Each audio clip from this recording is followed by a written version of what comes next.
तुम रखवारे होत ना गया बिनु पैसारे।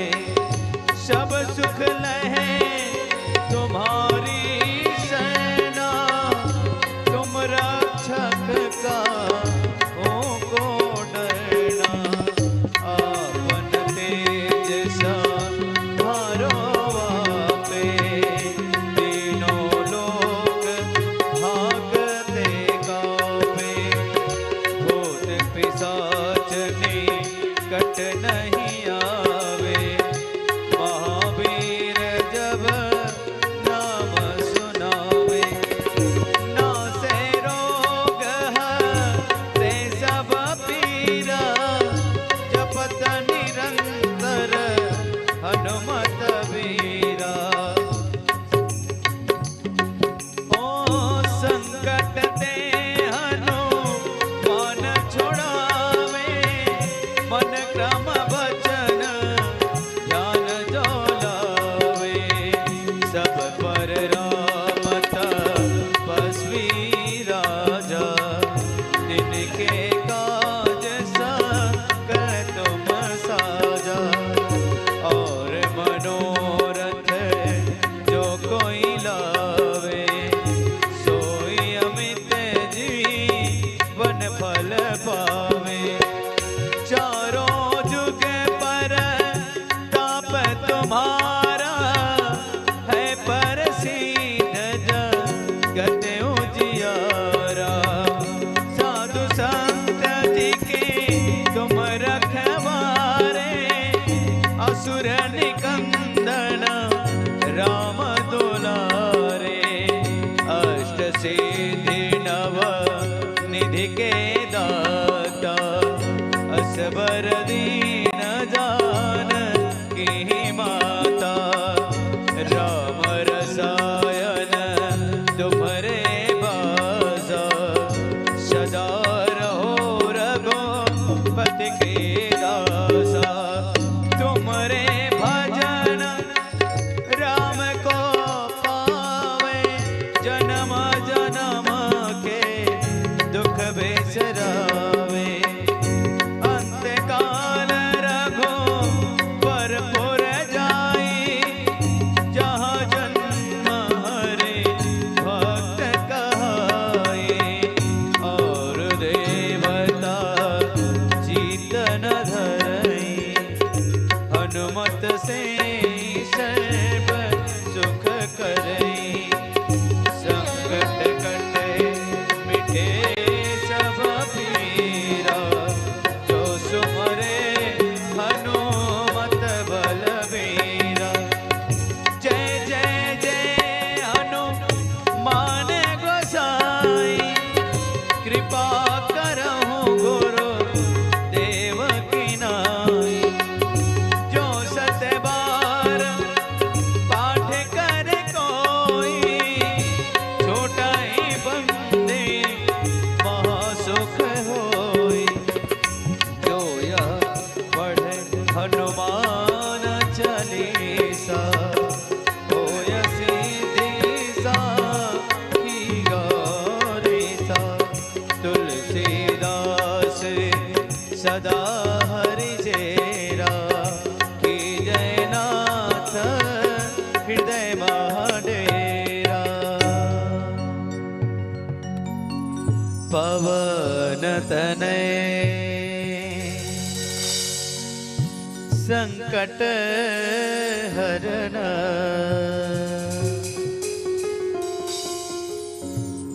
मंगल मूरति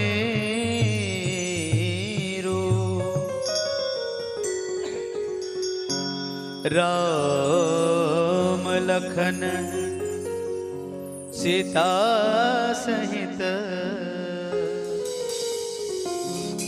हृदय बसहु सुरभु।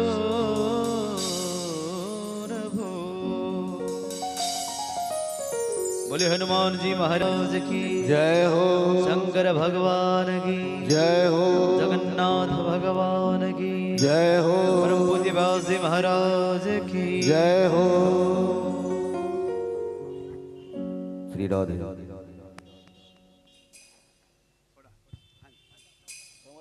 आज पवित्र मार्गशीर मास बुधवार कृष्ण पक्ष पंचमी युक्त षष्ठी नक्षत्र पुष्या नक्षत्र अति उत्तम दिन बाबांकर भागवत 7 दिन पारायण एवं भक्तंकर श्रवण अति उत्तम फल दे थाए। यार निराट सत्य हला से माने 7 दिन काल भागवत पारायण शुणिबे से मानकर जहाँ किसी नेगेटिव अच्छी सब पॉजिटिव हम यह आमर विश्वास। ता छड़ा भक्ति भाव जागृति हेब पाप खंडन हेब आयु आरोग्य ऐश्वर्य वृद्धि हेब। आ अल्प समय परे वृंदावन बाबा आसन ग्रहण करी तांकर भागवत पारायण करवा हेबे।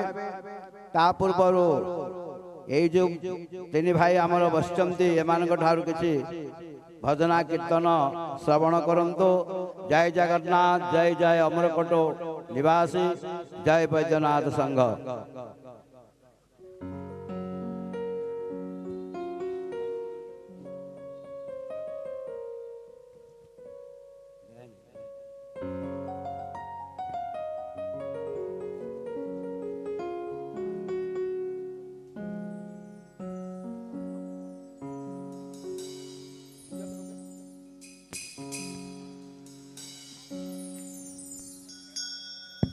जय जय श्री राधा रमण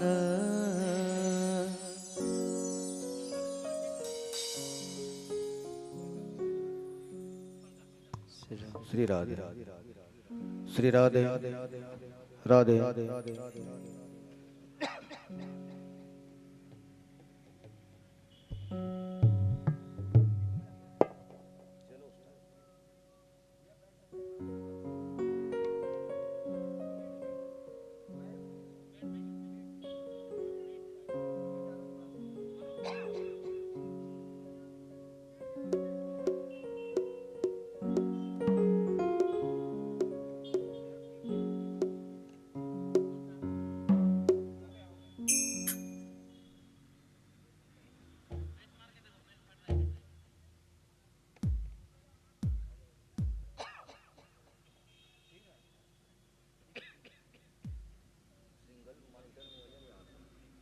हेलो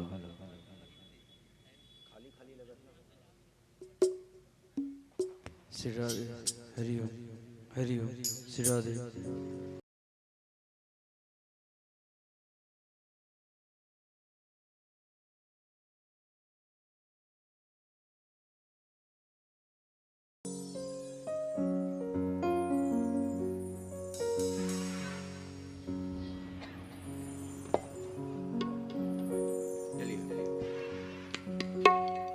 हो दया के सागर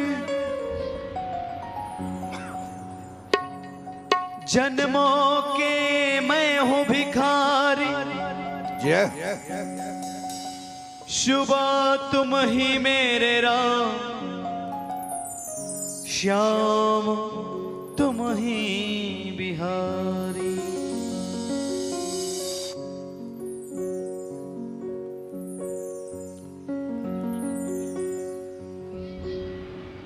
लगन तुमसे लगा बैठे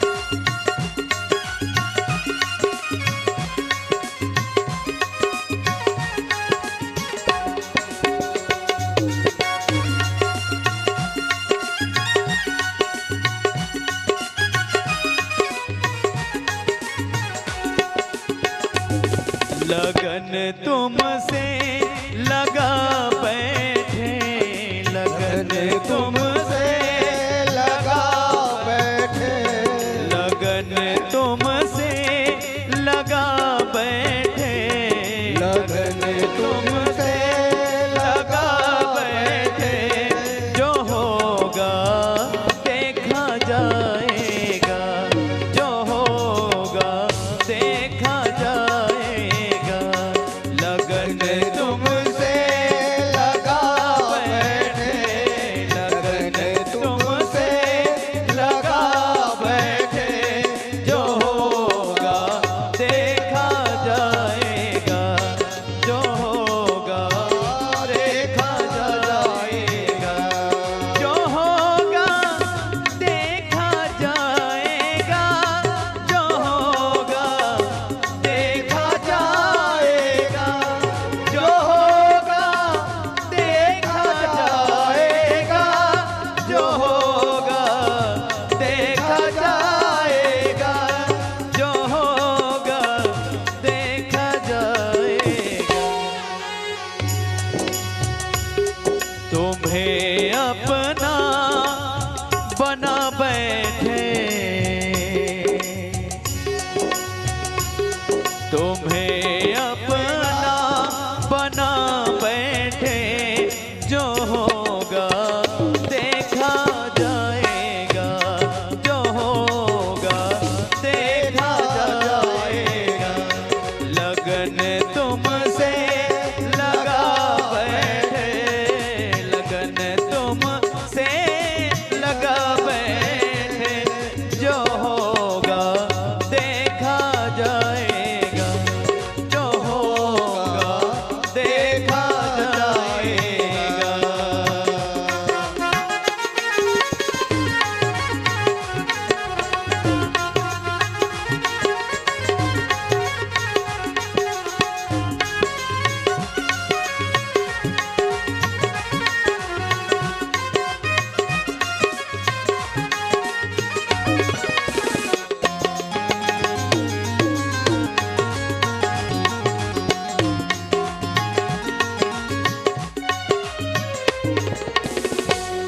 कभी दुनिया से डरते थे कि चुप चुप याद करते थे। कभी दुनिया से डरते थे कि चुप चुप याद करते थे। कभी दुनिया से डरते थे कि चुप चुप याद करते थे। कभी दुनिया से करते थे, चुप चुप याद करते थे कि चुप चुप याद करते थे। लो अब पर्दा उठा बैठे, जय हो। लो अब पर्दा उठा बैठे। जो होगा देखा जाएगा, जो होगा देखा जाएगा। लगन तुमसे लगा बैठे, लगन तुमसे लगा बैठे। जो होगा देखा जाएगा, जो होगा देखा जाएगा।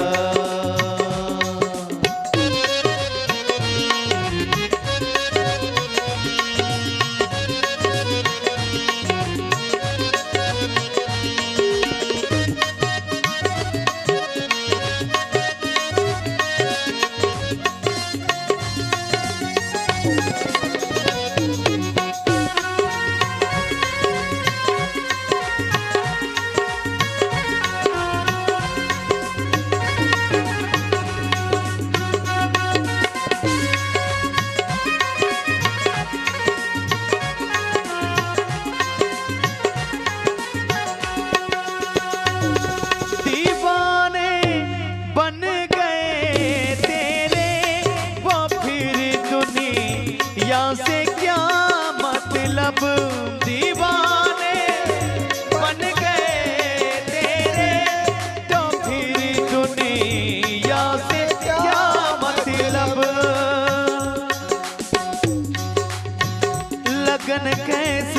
छूटे ओ मेरी वीर जय हो तान धरो चाहे नाम धरो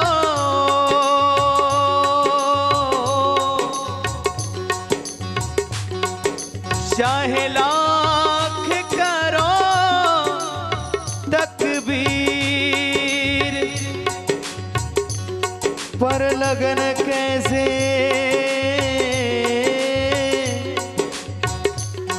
छूटे रियो मेरे भी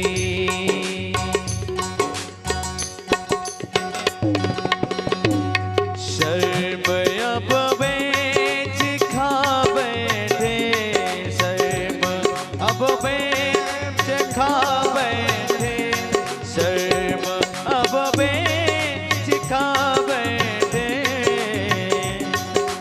बेच खा बैठे जो होगा देखा जाएगा जो होगा देखा जाएगा तुम्हें अपना बना बैठे तुम्हें अपना बना बैठे तुम्हें अपना बना बैठे तुम्हें अपना बना बैठे जो होगा देखा जाएगा जो होगा देखा जाएगा जो होगा देखा जाएगा जो होगा देखा जाएगा जो होगा देखा जाएगा जो होगा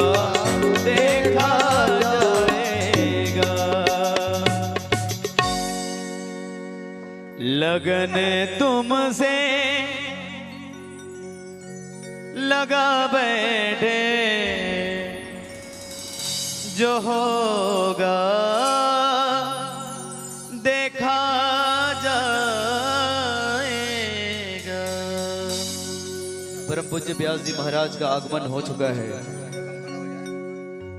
सभी लोग परम पूज्य गुरुदेव जी महाराज के स्वागत में सभी लोग अपने अपने यथास्थान खड़े हो जाएंगे। हमारे सद्गुरुदेव महाराज जी का आगमन व्यास मंच पर आपके पावन धराधाम में हो चुका है और आज से श्रीमद् भागवत सप्ताह ज्ञान यज्ञ संगीतमय करस्पान आप और हम सब मिलकर के श्री महाराज श्री के मुख्य सारविंद से आप और हम सबको कथा का श्रवण लाभ मिलेगा और आप सब इस पावन कथा का रसपान आप सभी वीडियो लाइव के माध्यम से भी आप देख और सुन सकते हैं, जिनका चैनल का नाम है भक्ति रस सिंधु। आप सभी इस कथा का पावन लाभ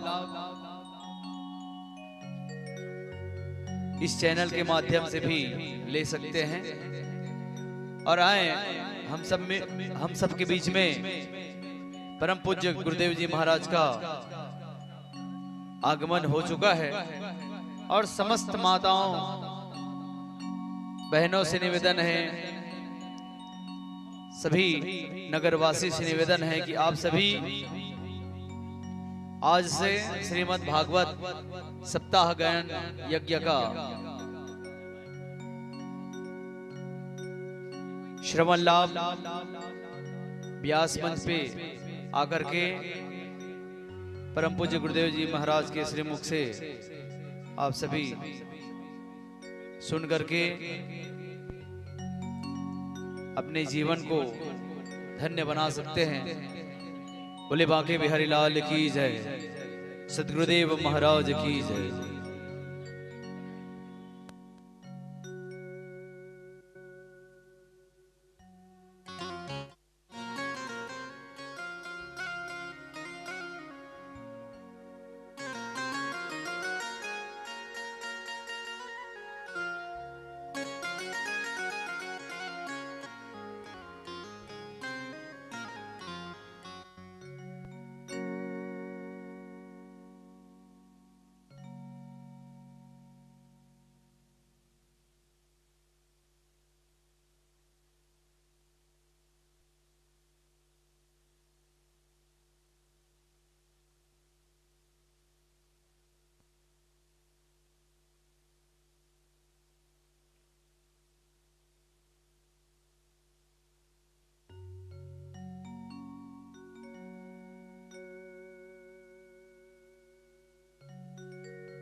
कैलासं शैलंपते के ऊरं कमलापति कुवलयं कुर्वन्तु ते मङ्गलम् श्रीमद पंकज विष्णुर हरिहरा वायुर्महेन्द्र नला चंद्र भास्कर पितपाल वरुणा धर्मादिपाल ग्रह प्रद्युम्नं नलकूबरं सुरपते चिंतामणि कौस्तवः स्वामी शक्तिधर स्थूलंगलधरः कुर्जा सदा मंगलम् मातंगं मलया जलमलय जमंदाकिनी मंथनं मालास्तु मधुसूदनं मधुसखे मुक्ता फलमुक्तिकः मंदारं मकरधर मधुकरमाणिकं मालावः मातंडं मृगलांछन मुनिगणा कुर्वन्तु ते भागवत पारण कर्मारंभ समय मंगलम् लक्ष्मी बिल्लोपने कदम्ब कुसुमे दिव्यांगनां कुंजरे श्वेते चास्वागण भृक्षे च धवले छत्र ध्वजे चामरे शंखे नरेन्द्र गमने सिंहासन ककुले सत्ते सूर्यगणा सदा निवसते कुर्वन्तु ते मंगलम् ओं नमः भगवते वासुदेवाय नमः सहस्राशीर्षा पुरुषः सहस्राक्ष सहस्रपात् स भूमे विश्वदं वृत्वा तथेष्टं दशाङ्गुलं पुरुषं ये वेदं सर्वं यत भूतं यत भव्यं मुतामृतं तस्य सा न जद्दे नानाते रहते एतावानस्य महिमा तजायास्य पुरुषः पादस्य विश्वभूतानि त्रिपादसंवृतं दिवे त्रिपाद ऊर्ध्वे उत्थेत पुरुषः पादस्य भवत् पुनः तत विश्वावक्रामशासनान सन्नभे तस्मात् विराट जायत विराजधिपुरुषः स जातश्चरिश्चदं पश्चाद्भिमथा पुरः यत पुरुषेण हविषा देवा यज्ञं मतन्मतं वसन्तोऽस्यासीदर्जं ग्रीष्म युद्धवः शरद्धवेः तं यज्ञं महर्षि पक्षन् पुरुषो जातमग्रतः तेन देवायजन्तो सद्या तेन देवायन्तो सद्या ऋषयश्च जे तस्मादज्ञासर्वभूत तस्मारङ्गमावोदस्य जन्मादं मा पूजन यथाचनहं श्रीमनमः भोगकडे श्रीमन्महागणाधिपतये नमः और पकड़ सरार गोटे भोग कर दे तो भोग कर दे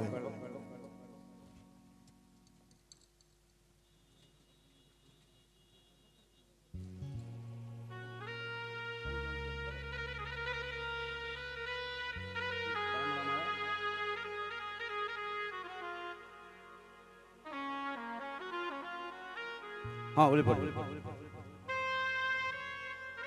आज परिचालक शुभकांक्षी आनंददायक यही भागवत पीठर मुख्य परिचालक जे सर्वदा जनकल्याण रे व्यस्त से महादयं महोदय जयदेव परिडा बाबा द्वारा पुष्पमाल्य अर्पण करा जाउछि समस्ते आनंद उपभोग करंतु।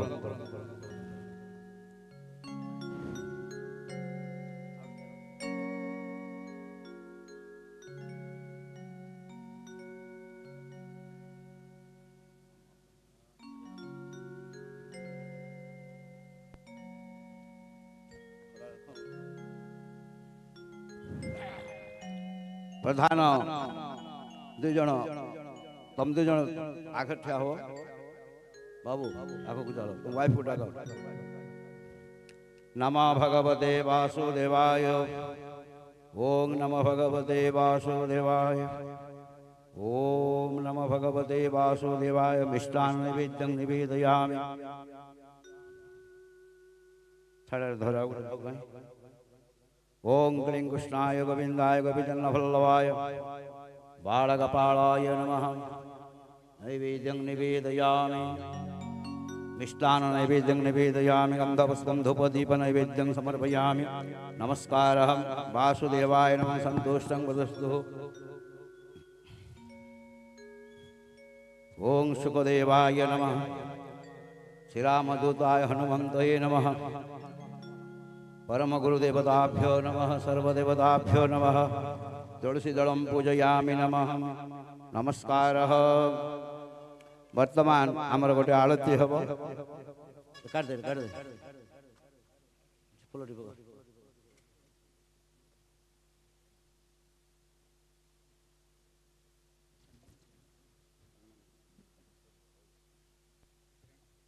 श्री राधे श्री राधे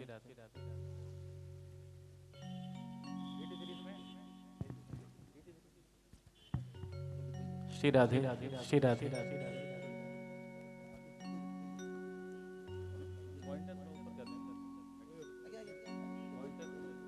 आज आध्यात्मिक कार्यक्रम श्री राधे श्री राधे आमर उमरकोट मुखिया श्रीजुक्त जयदेव परिड़ा महोदय से किसी संक्षेप वक्तव्य रखे।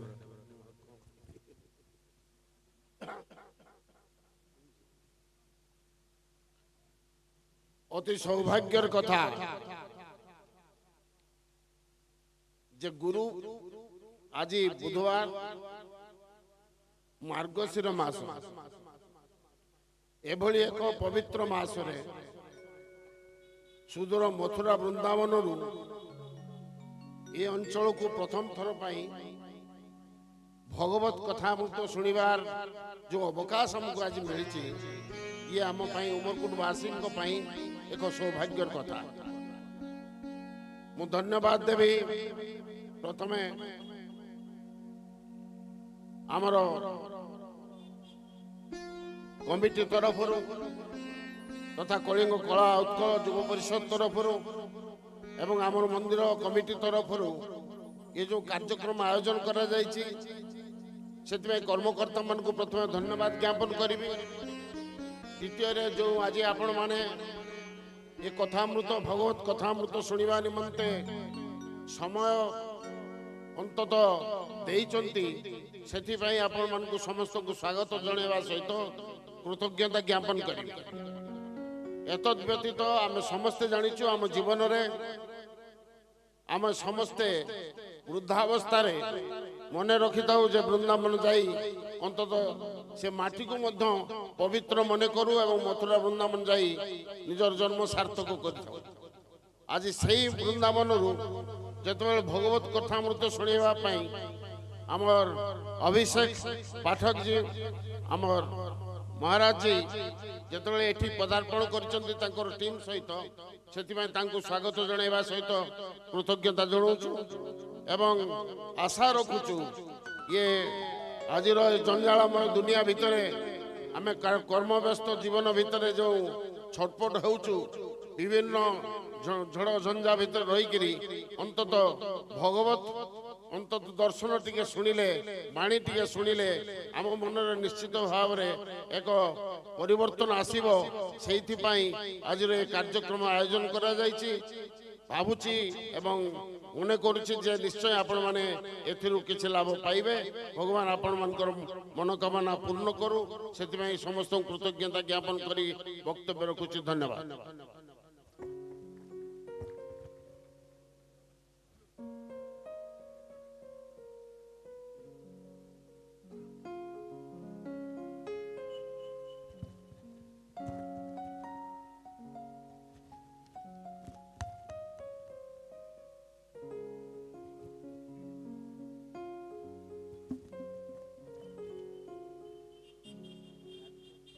श्रीमद् भागवत कथामृत एक स्वतंत्र प्रवचन कार्यक्रम उमरकोट सहर में प्रथम थर लगी ये जो सप्त दिवसीय कार्यक्रम अनुष्ठित करा जाउछि। बाबा बैद्यनाथ ईश्वर मंदिर परिचालना कमिटी एवं कलिंग कला और सांस्कृतिक युव परिषद गुलीपाटना उमरकोट तरफ उपस्थित समस्त श्रद्धेय भक्तवृंद को आनुष्ठानिक भाव आम स्वागत करुछु। सुदूर मथुरा और वृंदावन आम गहणार पहुंची आचार्य अभिषेक पाठक जी एवं तांको ग्रुप द्वारा वर्तमान परिवेषण करा जिवो प्रवचन कार्यक्रम रे तबला रे श्री महेश ध्रुव महोदय से अंगुठी चालना माध्यम आमको ये म्यूजिक शुणेबे ऑर्गन रे श्री मानेश्वर ध्रुव जी एवं Octopad Shri Bhanu Sahu video uploading एवं यूट्यूब लाइव रे श्री जितेंद्र भाई एवं समस्त साजसज्जा प्रताप भाई एक दिव्य सेवा आज आमको बहुगुण रे खुशी करिछि। मंदिर परिचालना कमिटीर सभापति महोदय श्री जयदेव परिड़ा महोदय एवं श्री दंडपाणी खाड़ेंगा महोदय परिचालनार उपसभापति श्री जतेन्द्र पंडा महोदय श्री मार्कंड साहू कलिंग कला सांस्कृतिक सभापति श्री संजय स्वाई महोदय अनुष्ठानर समस्त सभ्य एवं आम ए मंदिर पूजक महोदय अकुंठ चित्तर साहाय्य करथिबा समस्त भक्तवृंद को आम कमिटी तरफ एवं यही दिव्य प्रवचन कार्यक्रम तरफ आपण मानक स्वागत करुछु। आनुष्ठानिक भाव सभापति महोदय ए कार्यक्रम घोषणा कर सारी अनुरोध करी ए प्रवचन प्रवचक महोदय आचार्य अभिषेक पाठक जी से प्रवचन कार्य अभी शुरुआत करेंगे। वर्तमान आलतीय कार्यक्रम श्री राधे श्री राधे बेस कम श्री राधे श्री राधे श्री राधे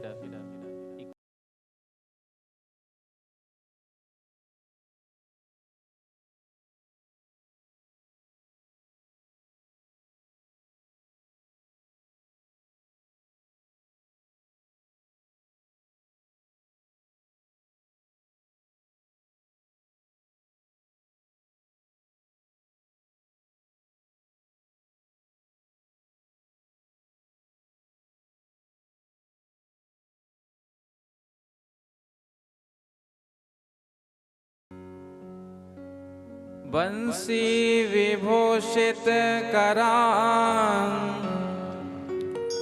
नवनीरदाभा पीतांबरा तरुणबिंबफलाधरोष्ठा पूर्णेन्दु सुंदर मुखादरविंद नेत्रा कृष्णात् परम किमपि तत्त्वमहं न जाने। सभी अपने अपने स्थान पर खड़े होकर के आरती करेंगे। श्री बाके बिहारी तेरे आरती गाओ, श्री बाके बिहारी तेरे आरती गाओ, हे गिरधर तेरे आरती गाओ, हे गिरधर तेरे आरती गाओ, आरती गाओ प्यारे आपको रिझाओ, आरती गाओ प्यारे आपको रिझाओ, आरती गाओ प्यारे आपको मनाओ, मैं आरती गाओ प्यारे आपको मनाओ, श्याम सुंदर तेरे आरती गाओ, श्याम सुंदर तेरी आरती गाओ, मोर मुकुट तेरे शीश पे सोहे, मोर मुकुट तेरे शीश पे सोहे, प्यारी बंसी मेरो मन मोहे, प्यारी बंसी मेरो मन मोहे, एक छवे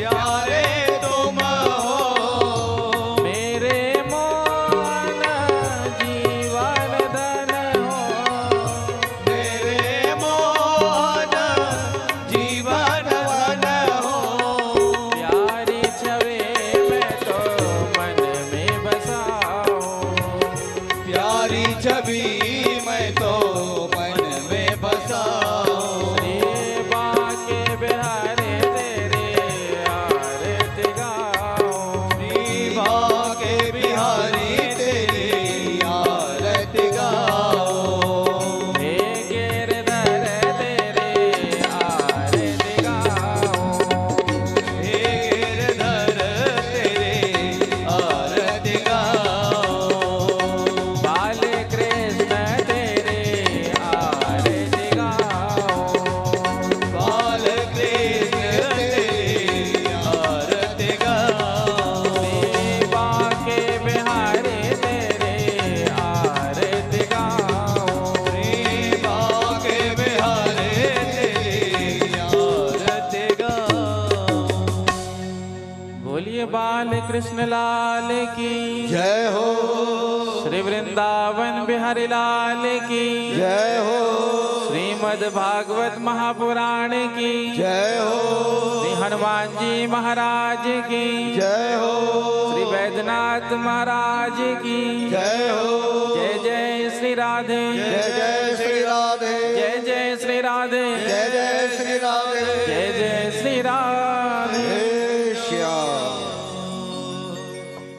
मंदिर परिचालना कमिटी तरफ स्वागत करुछु श्री गुप्तेश्वर षडंगी महोदय जे कि सुधीर नवरंगपुर आसी आम ये कार्यक्रम संपादना करी मंदिर परिचालना कमिटी तरफ स्रष्टा एवं जने महान पंडित शास्त्र रे पांडित्य अर्जन करथिबा श्री गुप्तेश्वर षडंगी महोदय को कलिंग कला और सांस्कृतिक युव परिषद गुलीपाटना एवं बाबा बैद्यनाथेश्वर मंदिर परिचालना कमिटी तरफ समस्त भक्त वृंद तरफ आम आनुष्ठानिक भाव स्वागत करुछु।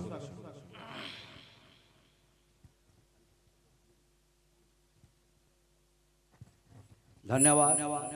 वर्तमान शांति पाठ संचमे मयस्तमे प्रियस्तमे अनुकामस्तमे कामस्तमे सोमनस्तमे भद्रंचमे श्रयस्तमे वशस्तमे यशस्तमे भगस्तमे द्रविणंचमे यन्तांचमे धत्तांचमे खमस्तमे धुतिस्तमे विश्वंचमे महस्तमे शिवंचमे ज्ञातंचमे सोष्टमे पशुश्चमे शिरंचमे लयस्तमे ऋतुमंच अमृतंचमे अक्ष्मंचमे नामयंचमे जीवादुष्टमे दीर्घायुत्वंचमे अनमितंचमे अभयंचमे सुगंचमे शयनंचमे शोषांचमे सुदिनंचमं शांति शांति शांति।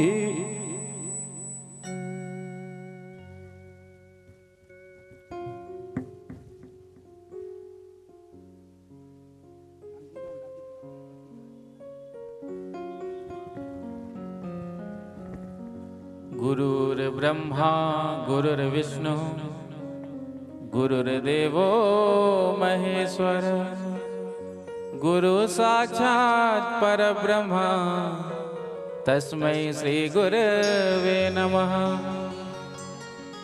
वरहापीडं नटवरवपु कर्णयो कर्णिकारं बिभ्रद्वासः कनककपिशं वैजयन्तीं च मालां रन्ध्रान् वेणोरधरसुधया पूरयन् गोपवृन्दैः वृन्दारण्यं सपदरमणं प्राविशद्गीतकीर्तिः नारायणं नमस्कृत्य नरं चैव नरोत्तमं देवीं सरस्वतीं व्यासं ततो जयमुदीरये। ध्येयं सदा परिभवग्नमभीष्टदोहं तीर्थास्पदं शिवविरञ्चिनुतं शरण्यं भृत्यार्थिहं प्रणतपालभवाब्धिपोतं वन्दे महापुरुषते चरणारविन्दं कृष्ण त्वदीयपदपङ्कजपञ्जरान्ते अदैव में विसतु मानस राज हंस प्राण प्रयाण समय कपवात पित्तै कंठावरोधन विधौ स्मरणं कुतस्ते अतुलित बल धामं हेम शैलाभ देहं धनुज्वन कृशानं ज्ञानी नाम अग्रगण्यं सकल गुण निधानम वानराणामधीशम रघुपति प्रिय भक्तम वात जातम नमामि प्रणवो पवन कुमार खलबन पावक ज्ञान घन जासु हृदयागार बसहि राम सर चापधर श्री सीतानाथ समारंभं श्री रामानंदार्य मध्यमां अस्मदाचार्य पर्यन्तां वंदे श्री गुरु परंपरां भक्त भक्ति भगवंत गुरु चतुर नाम बबुए इनके पद वंदन किए तो नासत विघ्न अनेक। श्री राधे मेरी स्वामिनी मैं राधे जुको दास जन्म जन्म मोहे दीजियो श्री वृंदावन को वास सब द्वारन को छाड़ के निम आयो तेरे द्वार अहो वृषभानु की लाडले नेक मेरी ओर निहार नेक मेरी ओर निहार नेक मेरी ओर निहार। बोलिए बाल कृष्ण लाल की जय हो, श्री वृंदावन बिहारी लाल की जय हो, श्रीमद् भागवत महापुराण की जय हो, श्री हनुमान जी महाराज की जय हो, जय जय श्री राधे जय जय श्री राधे, जय जय श्री राधे जय जय श्री राधे, जय जय श्री राधे। राधे श्याम। आइए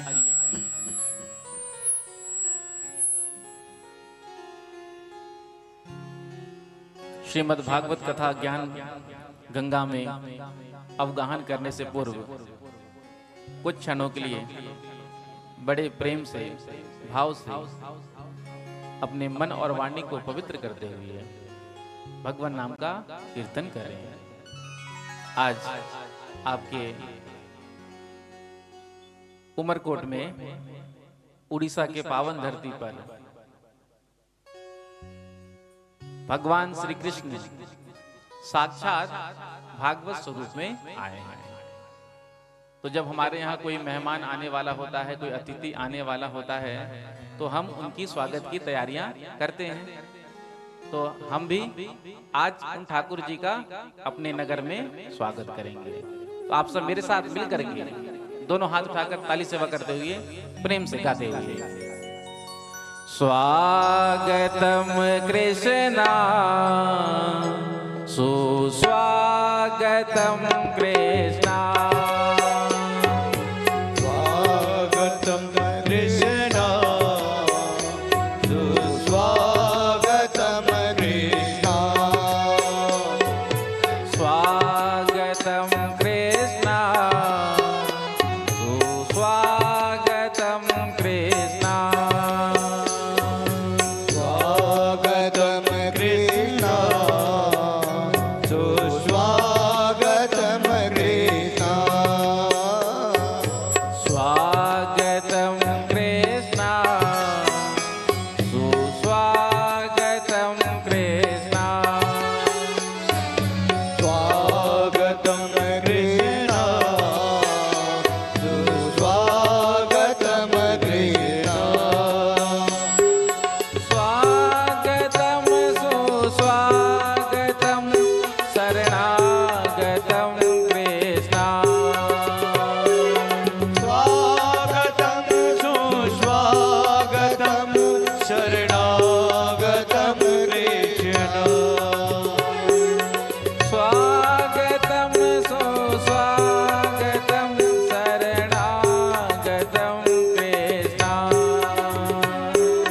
स्वागतम श्री स्वागतम शरणागतम कृष्ण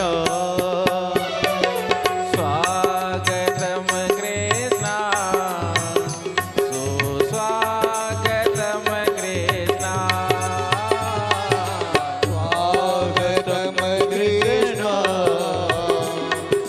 स्वागतम कृष्ण। दोनों हाथ उठा के ताली सब करते हुए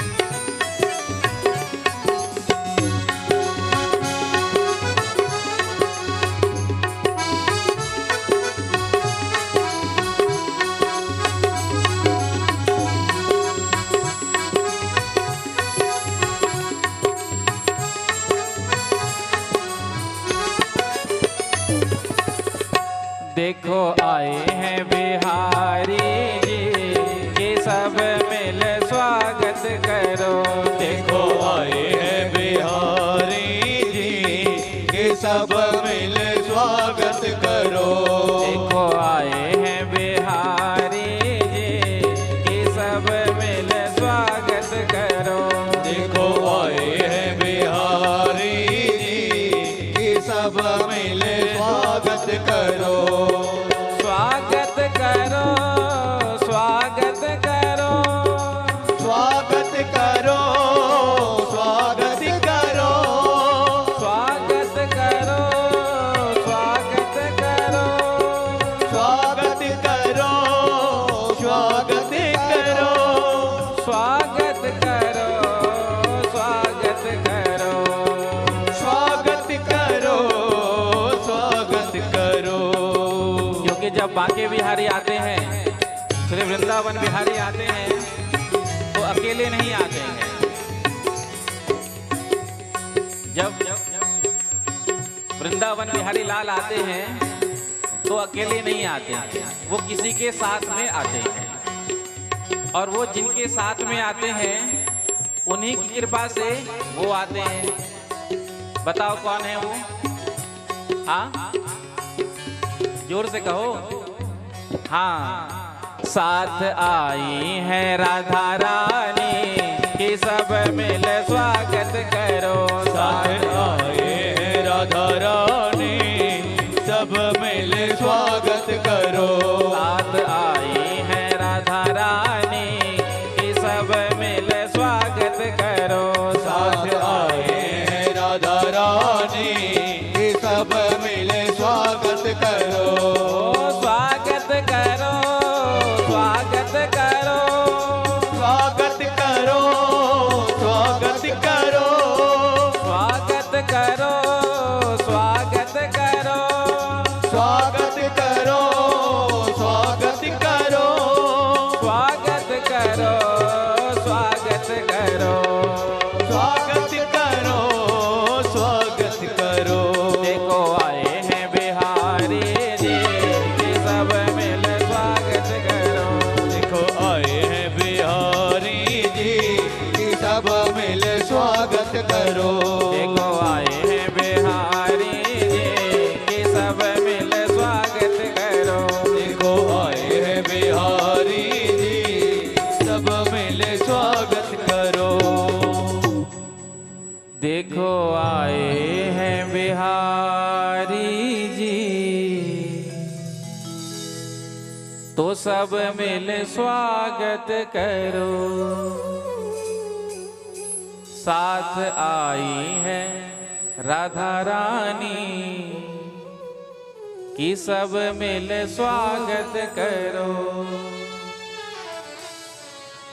बोलिए बाल कृष्ण लाल की जय हो, श्री वृंदावन बिहारी लाल की जय हो, श्रीमद् भागवत महापुराण की जय हो, श्री हनुमान जी महाराज की जय हो, श्री सीतारामचंद्र भगवान की जय हो, श्री राधा कृष्ण भगवान की जय हो, श्री गौरी शंकर भगवान की जय हो, श्री लक्ष्मी नारायण भगवान की जय हो, अम्बे मैया की जय हो, श्री वैद्यनाथ बाबा की जय हो, जगन्नाथ स्वामी महाप्रभु की जय हो, श्री सद्गुरुदेव भगवान की जय हो, जय जय श्री राधे जय जय श्री राधे, जय जय श्री राधे जय जय श्री राधे, जय जय श्री राधे राधे श्याम। परम मंगल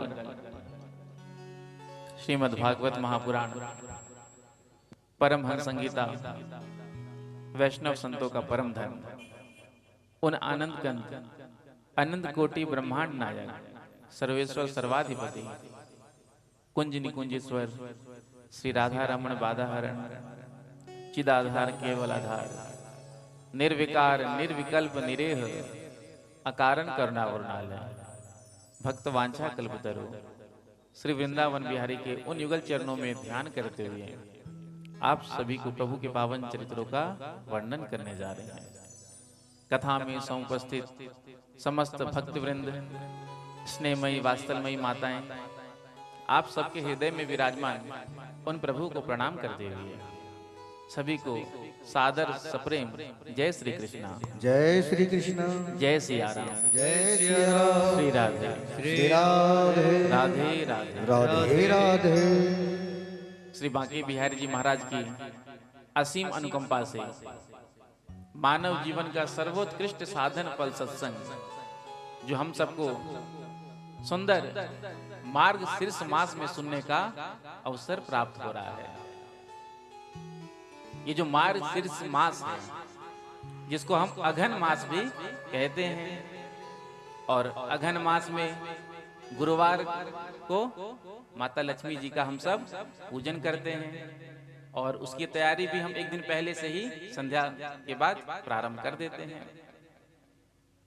तो ये जो मार्ग शीर्ष मास है, अघन मास है, ये मासों में श्रेष्ठ है। जो 12 मास है तो 12 मास में श्रेष्ठ कौन सा मास है?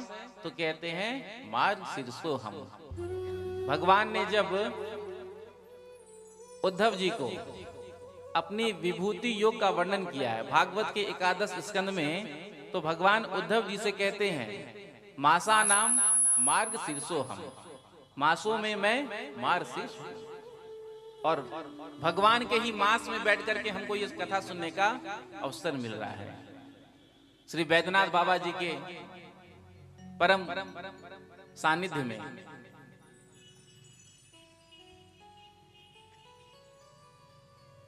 श्री वैद्यनाथ मंदिर गुल्लीपटना श्री शिव मंदिर कमेटी के तत्वाधान में आयोजित श्रीमद् भागवत कथा, जिसकी भूमिका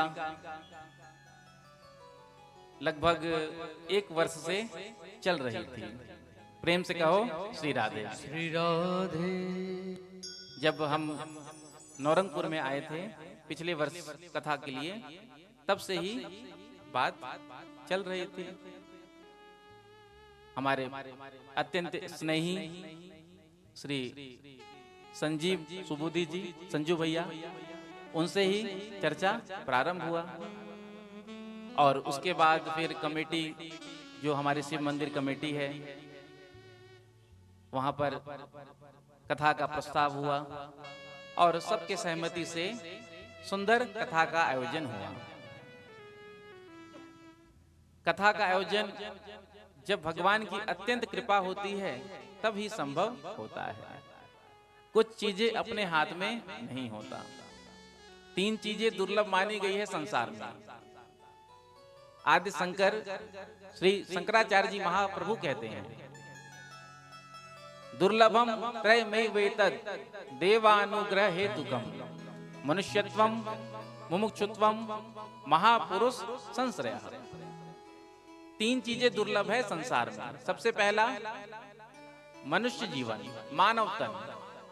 84 लाख योनियों में भटकने के बाद मानव तन की प्राप्ति होती है। इसलिए तो गोस्वामी जी ने रामचरितमानस में गाया,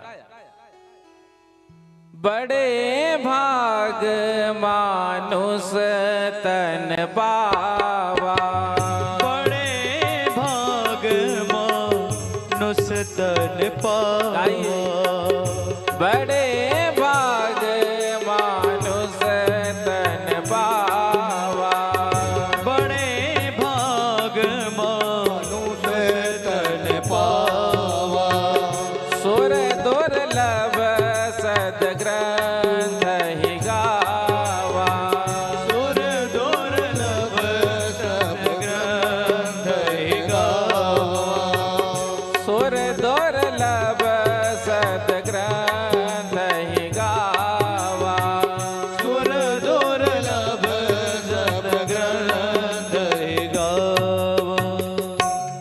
बड़े भाग मानुष तन पावा, सुर दुर्लभ सदग्रंथ ही गावा। देव दुर्लभ ये मानव तन है, देवताओं को भी मानव तन दुर्लभ है, और सभी ग्रंथ कह रहे हैं इस बात को। तो सबसे पहला मानव तन जो बड़ा दुर्लभ है, भगवान ने कृपा करके हमको ये प्रदान किया। दूसरा मुमुक्षा, मुक्ति की इच्छा जीवन में हो, क्योंकि संसार में ही हमको आनंद मिलता है। प्रेम से कहो श्री राधे। श्री राधे। संसार में ही हमको रस मिलता है। मुक्ति की इच्छा हमारे हृदय में जागृत हो। ये जो हम साधन करते हैं, सत्संग करते हैं, कथा सुनते हैं, पूजा पाठ, नाम कीर्तन, नाम जप, इसका मुख्य उद्देश्य क्या है? मोक्ष को प्राप्त करना। और मोक्ष का अर्थ क्या होता है? मोह माने मोह, क्षय माने क्षय, मोह का क्षय। जिस दिन हमारे अंदर का मोह क्षय हो जाएगा, समाप्त हो जाएगा, उसी दिन हम मुक्त हो जाएंगे। ऐसा नहीं है कि मरने के बाद ही हम सब मुक्त होंगे, जीते जी भी हम मुक्त हो सकते हैं। कब होगा ये? जब मोह का नाश होगा। और मोह का नाश कैसे होगा? सत्संग में आने के बाद। बिनु सत्संग न हरि कथा, बिना सत्संग के, बिना हरि कथा के मोह का क्षय नहीं हो सकता। तेहि बिनु मोह ना भाग। जब सत्संग करेंगे, भगवान की कथा का श्रवण करेंगे, तो उसको सुनने के बाद हमारे मोह का क्षय होगा, नाश होगा। उसके बाद हमारे हृदय के अंदर मुक्ति की इच्छा जागृत होगी। जब हम मुक्त होना चाहेंगे तब तो हमको मुक्ति मिलेगी। तो मुक्ति की इच्छा जीवन में उठे, ये भी बड़ा दुर्लभ है, क्योंकि हम सब मुक्त होना नहीं चाहते। शरीर अस्वस्थ है, अंतिम अवस्था में पड़े हैं घर में, फिर भी ऐसा लगता है कि कुछ साल और हम जी जाएं। जीवन में सब कुछ कर लिया, लेकिन फिर भी ऐसा लगता है कि कुछ वर्ष और हम जी लेते। अभी तक तो हमने अपनी नतनी का विवाह देखा ही नहीं है। जब उसका विवाह देख लें तो फिर हम चैन से चले। कोई ना कोई कामना अंतिम समय तक जीव के हृदय में बनी ही रहती है। तो मुक्ति की इच्छा हम सबके जीवन में उठे। कब उठता है? जब हम भागवत कथा के पंडाल में आकर के बैठते हैं, तो मुक्ति की इच्छा हम सबके हृदय में जागृत हो जाती है। प्रेम से कहो श्री राधे। श्री राधे। और जितनी देर कथा में बैठते हैं उतनी देर तो जागृत रहती ही है, लेकिन फिर जब हम कथा सुन करके वापस अपने अपने घरों पर जाते हैं तो फिर वो चली जाती है। प्रेम से कहो श्री राधे। श्री राधे। तो मुक्ति की इच्छा हम सबके हृदय में उठे। तीसरी बात जो दुर्लभ है वो महापुरुष संश्रय, महापुरुषों का संग, साधु संतों का संग, जिसको कहते हैं सत्संग। सत्संग दुर्लभ है। तो भगवान ने कृपा करके हमको ये तीनों बातें प्रदान की है। मानव तन भी दिया और मुक्ति की इच्छा आपके हृदय में थोड़ी बहुत है, तभी तो आप आकर कथा पंडाल में बैठे हैं। यदि मुक्ति की इच्छा नहीं होती तो अपने घरों में ही होते। तीसरा, महापुरुष संश्रय, जो महापुरुष का संग है, संतों का संग है, वो भागवत जी के रूप में हमको प्रदान हो रहा है। तो भगवान ने अत्यंत कृपा करके हम सबको ये अवसर प्रदान किया है। तो इसीलिए हम सबको संसार के काम को छोड़ करके, देखो जिंदगी जब तक रहेगी फुर्सत ना होगी काम से। कुछ समय ऐसा निकालो, प्रेम कर लो राम से, श्याम से। संसार के जो काम है ये कभी खत्म नहीं हो सकते। जब तक जिंदगी है तब तक काम तो रहेगा ही, कोई ना कोई काम। हम सोचते हैं ये काम खत्म हो जाए, उसके बाद बैठ करके भजन ही करेंगे, सत्संग करेंगे, सब कुछ छोड़ करके वृंदावन जा करके बस जाएंगे। लेकिन वो जब काम पूरा हो जाता है फिर कोई दूसरा काम आ जाता है, फिर मन में भाव आता है कि अब इस काम को कर लें फिर चलेंगे। ऐसा करते करते सारा जीवन निकल जाता है और वो समय नहीं आ पाता। इसलिए सब काम को करते हुए भगवान का भजन करते रहना चाहिए, सत्संग करते रहना चाहिए। तो आइए कथा में प्रवेश करते हैं। प्रथम दिवस थोड़ा विलंब हो ही जाता है। कथा का समय 6 बजे से है, लेकिन आज थोड़ा सा विलंब हो गया। इसलिए जो समय बचा है उसमें हम भागवत के महात्मा का श्रवण करेंगे और उसके बाद कल से ठीक 6:30 बजे से कथा का प्रारंभ होगा। प्रेम से कहो श्री राधे। तो सर्वप्रथम भागवत के महात्मा के बारे में व्यास जी ने वर्णन किया। पहले दिन की कथा में भागवत के महात्मा को सुनाया जाता है। महात्मा का अर्थ होता है महिमा। तो भागवत के महात्मा को सुनने से हमको 3 बातें पता चलती है। सबसे पहला कि भागवत को सुनने से हमको लाभ क्या होगा, क्योंकि आज का जमाना ऐसा ही है। बिना लाभ के व्यक्ति कोई काम नहीं करना चाहता। कोई भी काम के लिए आप किसी से कह दो तो सबसे पहले यही कहेगा इससे मेरा क्या लाभ होगा, मुझे क्या मिलेगा, क्या फायदा होगा। जब फायदे के बारे में आप उसे बताओगे लगेगा हाँ इसमें तो मेरा बड़ा प्रॉफिट है, इसमें तो मुझे बहुत फायदा होगा, तो फिर उस काम को वो करेगा। 7 दिन तक आकर के हम यहाँ कथा सुनेंगे तो भागवत सुनने से हमको क्या लाभ मिलेगा, ये महात्मा के द्वारा हमको पता चलेगा। दूसरा, क्या पहले किसी को लाभ हुआ, वो भी भागवत के महात्मा से हमको पता चलेगा। तीसरा, भागवत किस विधि से सुनना चाहिए। तो ये तीनों बात हमें महात्मा के द्वारा याद होगी। देखो, जब तक भागवत के महिमा के बारे में हम नहीं जानेंगे तब तक भागवत के लिए हमारे हृदय में वो प्रेम, वो भाव, वो श्रद्धा उत्पन्न नहीं होगा। तो जब हम भागवत के महात्मा के बारे में, महिमा के बारे में जानेंगे, जैसे कि एक उदाहरण से आप समझे, आपके मध्य में कोई कितना भी बड़ा विभूति आकर क्यों ना बैठा हो, लेकिन आप जब तक उसको जानेंगे नहीं, उसके बारे में आपको परिचय नहीं कराया जाएगा, तब तक आप उसको उठ करके ना तो प्रणाम करेंगे ना नमस्कार करेंगे। है वो बड़ी विभूति, लेकिन हम जानते ही नहीं है। लेकिन किसी ने बताया अरे अरे ये तो अमुक संत हैं, इतने बड़े संत हैं। जब किसी ने परिचय कराया तो सब प्रणाम करने दौड़ते, अरे ये महाराज यहाँ कैसे आ गए। तो भागा दौड़ी कब प्रारंभ होती है, जब उनके महिमा के बारे में हमको पता चल जाता है।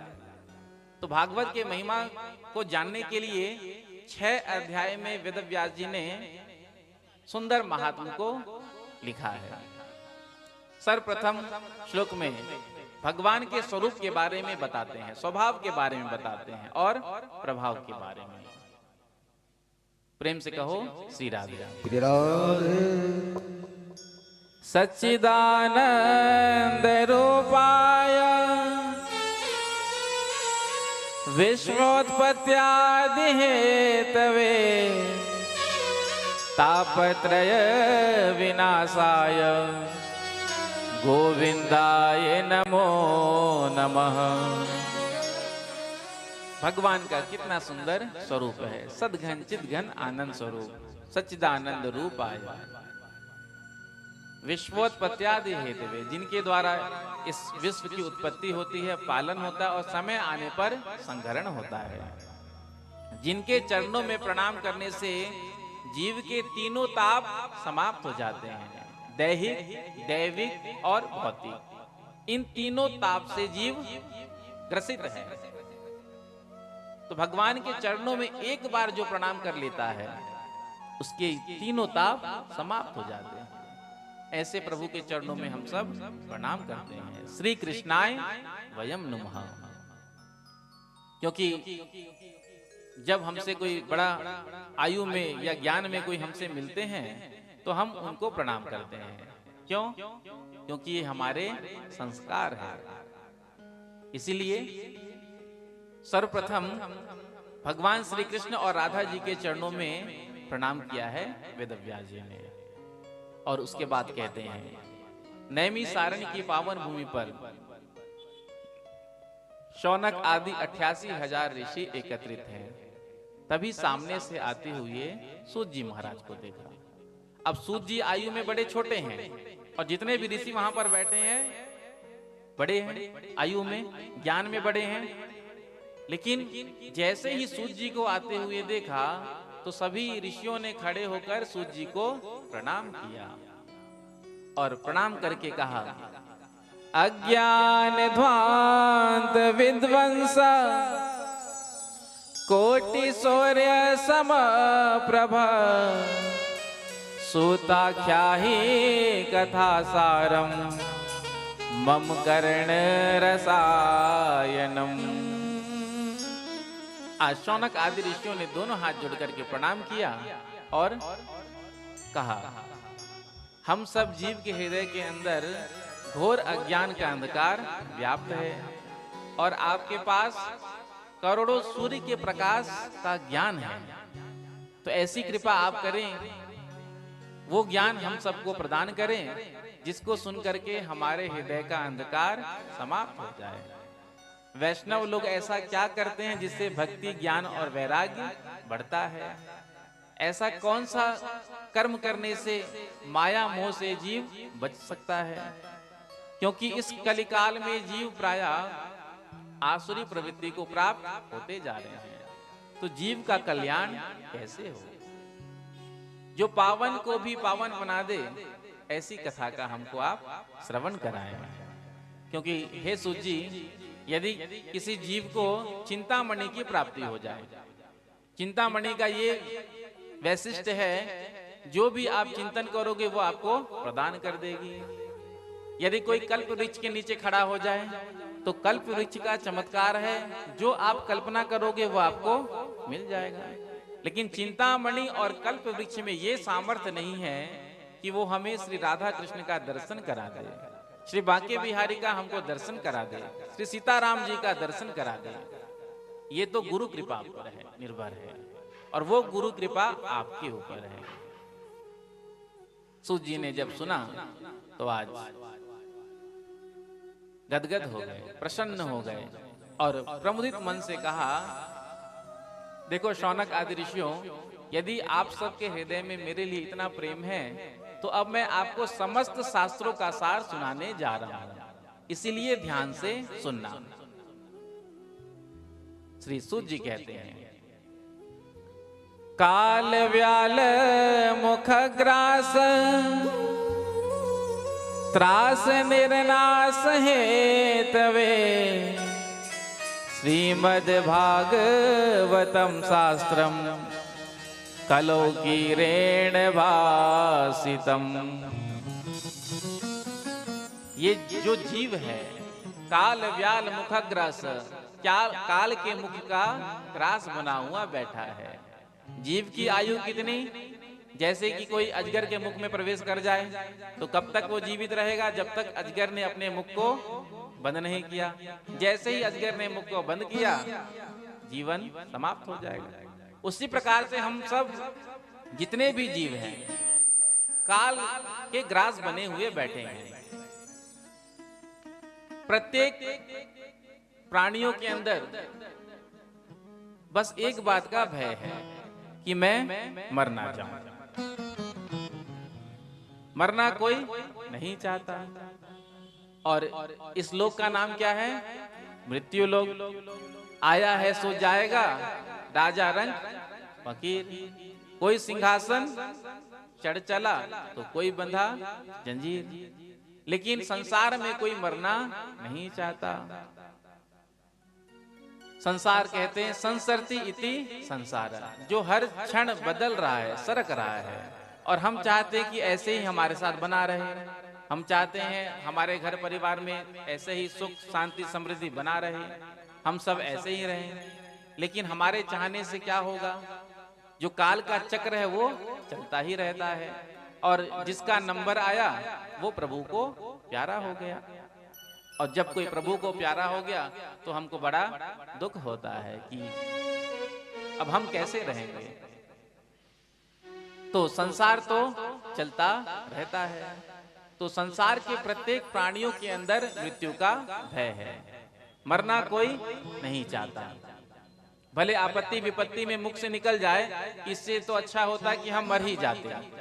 कभी कभी जीवन में जब संकट आ जाता है, कष्ट आ जाता है, तो मन में ऐसा आता है कि इससे तो अच्छा होता कि भगवान हमको अपने पास ही बुला लेते। एक बुढ़िया थी, अब बहू घर का कोई काम करती नहीं। आजकल की बहू तो आप जानते ही हैं, प्रेम से कहो श्री राधे।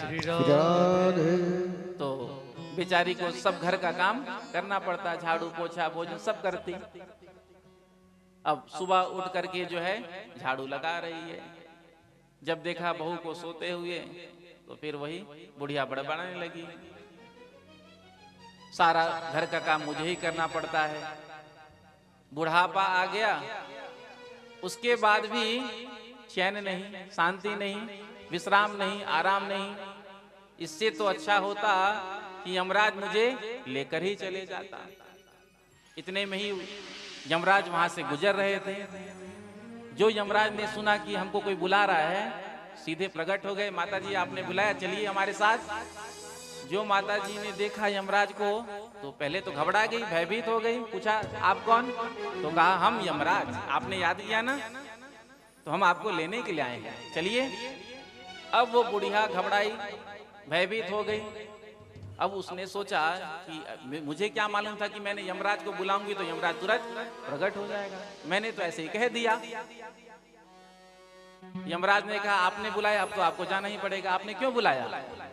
तो बुढ़िया ने कहा मैंने जो साफ सफाई की है, झाड़ू लगाया, कचरा बहुत ज्यादा निकल गया, एक टोकरी में इसको भर के रखा। अब इतना भारी ये हो गया है कि मैं अकेले उठा नहीं पा रही, इसलिए आपको बुलाया। इस टोकरी को उठा दीजिए और जाइए। प्रेम से कहो श्री राधे। तो कहने का अभिप्राय, जब जीवन में कष्ट होता है, संकट होता है, दुख होता है, तो निकल जाता है मुख से, इससे तो अच्छा होता है कि हम मर ही जाते। लेकिन मरना कोई नहीं चाहता। तो मृत्यु के भय को दूर करने के लिए श्री सुखदेव जी महाराज ने राजा परीक्षित को भागवत कथा सुनाई।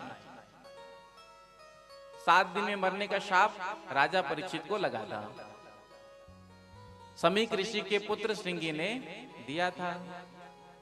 जब परीक्षित को शाप लगा तो परीक्षित आज गंगा के तट पर आकर के बैठ गए। वहीं पर श्री सुखदेव जी का आगमन हुआ था।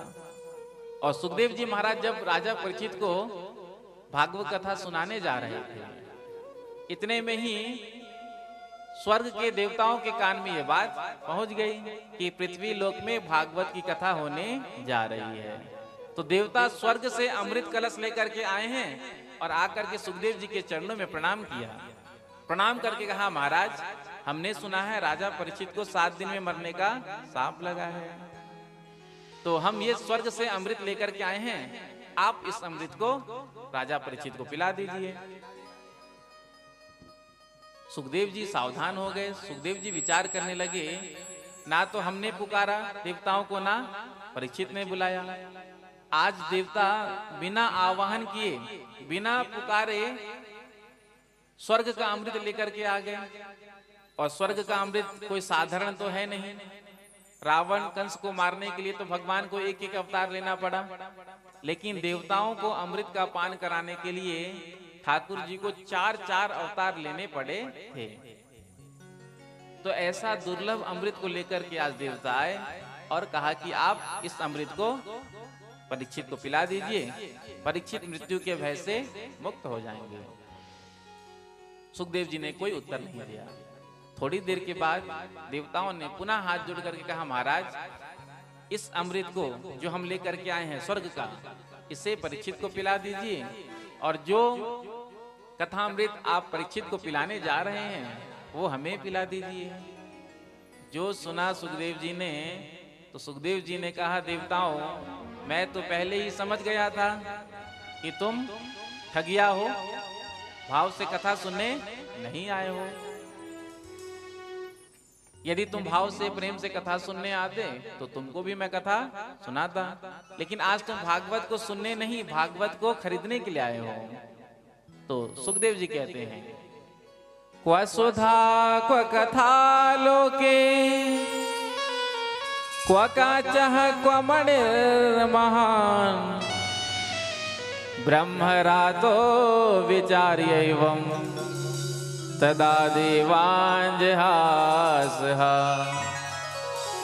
सुखदेव जी कहते हैं, क्व सुधा क्व कथा लोके, ये जो तुम्हारा स्वर्ग का अमृत है ये तो कांच के टुकड़े के समान है, और ये जो भागवत कथा अमृत है ये तो मणियों के समान है।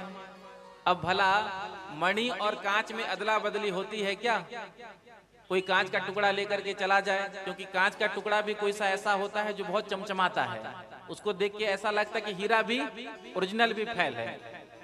क्योंकि डुप्लीकेट जो माल होता है, नकली जो होता है, आजकल असली को भी फेल करता है। प्रेम से कहो श्री राधे। तो कोई ज्वेलरी शॉप में लेकर पहुंच जाए और कहे, भैया इसको ले लो, इसके बदले में आप ये जो मणि रखा है ना, ये जो हीरा रखा है, इसको दे दो। तो क्या कोई कांच के टुकड़े के बदले में कोई हीरा देगा? नहीं। अदला बदली किसकी होती है? हाँ, आपके पास कोई बहुमूल्य वस्तु होता, उसको ले जाकर के आप देते, उसके बदले में मांगते, तो वो आपको मिल जाता। लेकिन कांच और मणि में कोई समानता है ही नहीं। तो आज देवताओं को डांट करके भगा दिया। देवताओं ने जाकर के ब्रह्मा जी से शिकायत की। ब्रह्मा जी से देवताओं ने कहा, क्या स्वर्ग के अमृत से श्रेष्ठ भागवत कथामृत हो गए? आज हम आपसे जानना चाहते हैं। देवताओं ने सारा वृत्तांत से कथा सुना दिया। हम मृत्यु लोक में गए थे स्वर्ग का अमृत लेकर के, लेकिन सुखदेव जी ने हमें डांट करके वहां से वापस लौटा दिया। तो क्या भागवत कथा अमृत से श्रेष्ठ और कुछ नहीं है संसार में? देवताओं की जिज्ञासा को दूर करने के लिए आज ब्रह्मा जी ने कहा, अभी हम देखते हैं। तो सत्यलोक में, सत्यलोके तुलाम बधवा तोल यत साधना ने जा, सत्यलोक में ब्रह्मा जी ने एक तराजू लिया, तुला। एक पलड़े पर जितने भी मुक्ति के साधन हैं, 17 पुराण, वेद, उपनिषद, महाभारत, सबको विराजमान किया। दूसरे पलड़े पर श्रीमद् भागवत कथा को विराजमान कराया। और जब तौलने लगे तो क्या हुआ? भागवत जी का जो पलड़ा था वो भार के कारण झुक गया, जिसको देख करके ब्रह्मा जी कहते हैं, लघुन यन्यानि जातानि गौरवेण इदं महत्, तदा ऋषि गणा सर्वे विस्मयं परमं ययो। ब्रह्मा जी स्वयं अपने मुख से कह रहे हैं, देखो ये भागवत कोई साधारण ग्रंथ नहीं है, ये साक्षात श्री कृष्ण का स्वरूप है। भगवान श्री कृष्ण में और भागवत में कोई अंतर नहीं है। तेनेयम वांग्मयी मूर्ति ही प्रत्यक्षा वर्तते हरे। भगवान जब अपनी लीला को विश्राम करके परम धाम जा रहे थे, तो उद्धव जी के प्रार्थना करने पर भगवान ने अपनी सारी शक्ति भागवत जी में विराजमान कर दी। इसीलिए भागवत में और भगवान श्री कृष्ण में कोई अंतर नहीं है। यदि हम भागवत कथा पढ़ रहे हैं या हम कथा सुन रहे हैं तो हम कृष्ण से जुड़ रहे हैं। प्रेम से कहो श्री राधे। श्री राधे। शौनक आदि ऋषियों ने कहा महाराज जब इतनी दिव्य कथा है तो फिर इसे सप्ताह विधि से क्यों सुना जाता है? हम सब भागवत सप्ताह का श्रवण करते हैं, महीने में सुनना चाहिए, साल भर में सुनना चाहिए। 7 दिन में कथा सुनने की परंपरा कहां से प्रारंभ हुई? तो श्री सूत जी कहते हैं एकदा ही विशालायां चत्वार ऋषयो मलः सत्संगार्थं समायात ददृशुस्तत्र नारदम्। एक बार विशालापुरी में सनक सनंदन सनातन सनत कुमार चारों भाई सत्संग के हेतु से विचरण कर रहे थे। तभी सामने से आते हुए नारद जी को देखा। जो नारद जी को देखा तो आज नारद जी बड़े उदास थे। नारद जी का चेहरा देख करके आज सनत कुमारों को बड़ा आश्चर्य हुआ। जैसे ही निकट आए तो पूछा कथम ब्रह्मण दीन मुखा कुतश्चिंता तुरो भवान त्वरित गम्यते कुत्र कुतश्च आगमनम तवा। हे नारद जी आप ये भागे भागे कहाँ जा रहे हैं? ये आप भागे भागे कहाँ से आ रहे हैं? आपको देखकर तो ऐसा लगता है कि किसी महाकृपण का किसी ने धन छीन लिया हो, हरण कर लिया हो। तो जो स्थिति उसकी होनी चाहिए वो स्थिति आपको देख करके लग रही है। आपका ऐसा क्या चला गया जो आप इतने चिंतातुर हैं, इतने परेशान हैं? क्योंकि कंजूस का जो धन होता है उसको प्रिय होता है। प्रेम से कहो श्री राधे। श्री राधे। जो कंजूस व्यक्ति होते हैं और होते ही हैं, जो पैसा खर्च करना नहीं चाहते। किसी नगर में कथा हो रही थी तो 7 दिन तक कथा बड़े प्रेम से सेठ जी आकर के सुनते। तो कथा के विश्राम पर जब भागवत जी का पूजन होता है तो कुछ भागवत जी पर अर्पण किया जाता है भेंट स्वरूप।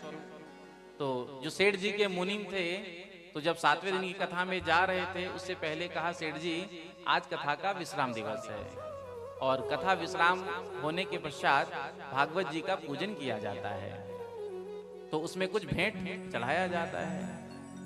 तो सेठ जी ने कहा ठीक है चलो कुछ तिजोरी से निकाल लें चढ़ाने के लिए द्रव्य रुपया पैसा। अब सेठ जी तो थे बड़े कंजूस, लेकिन जब मुनीम जी ने कहा तो कहा ठीक है अब तुमने कह दिया है तो खाली हाथ कैसे जाएं।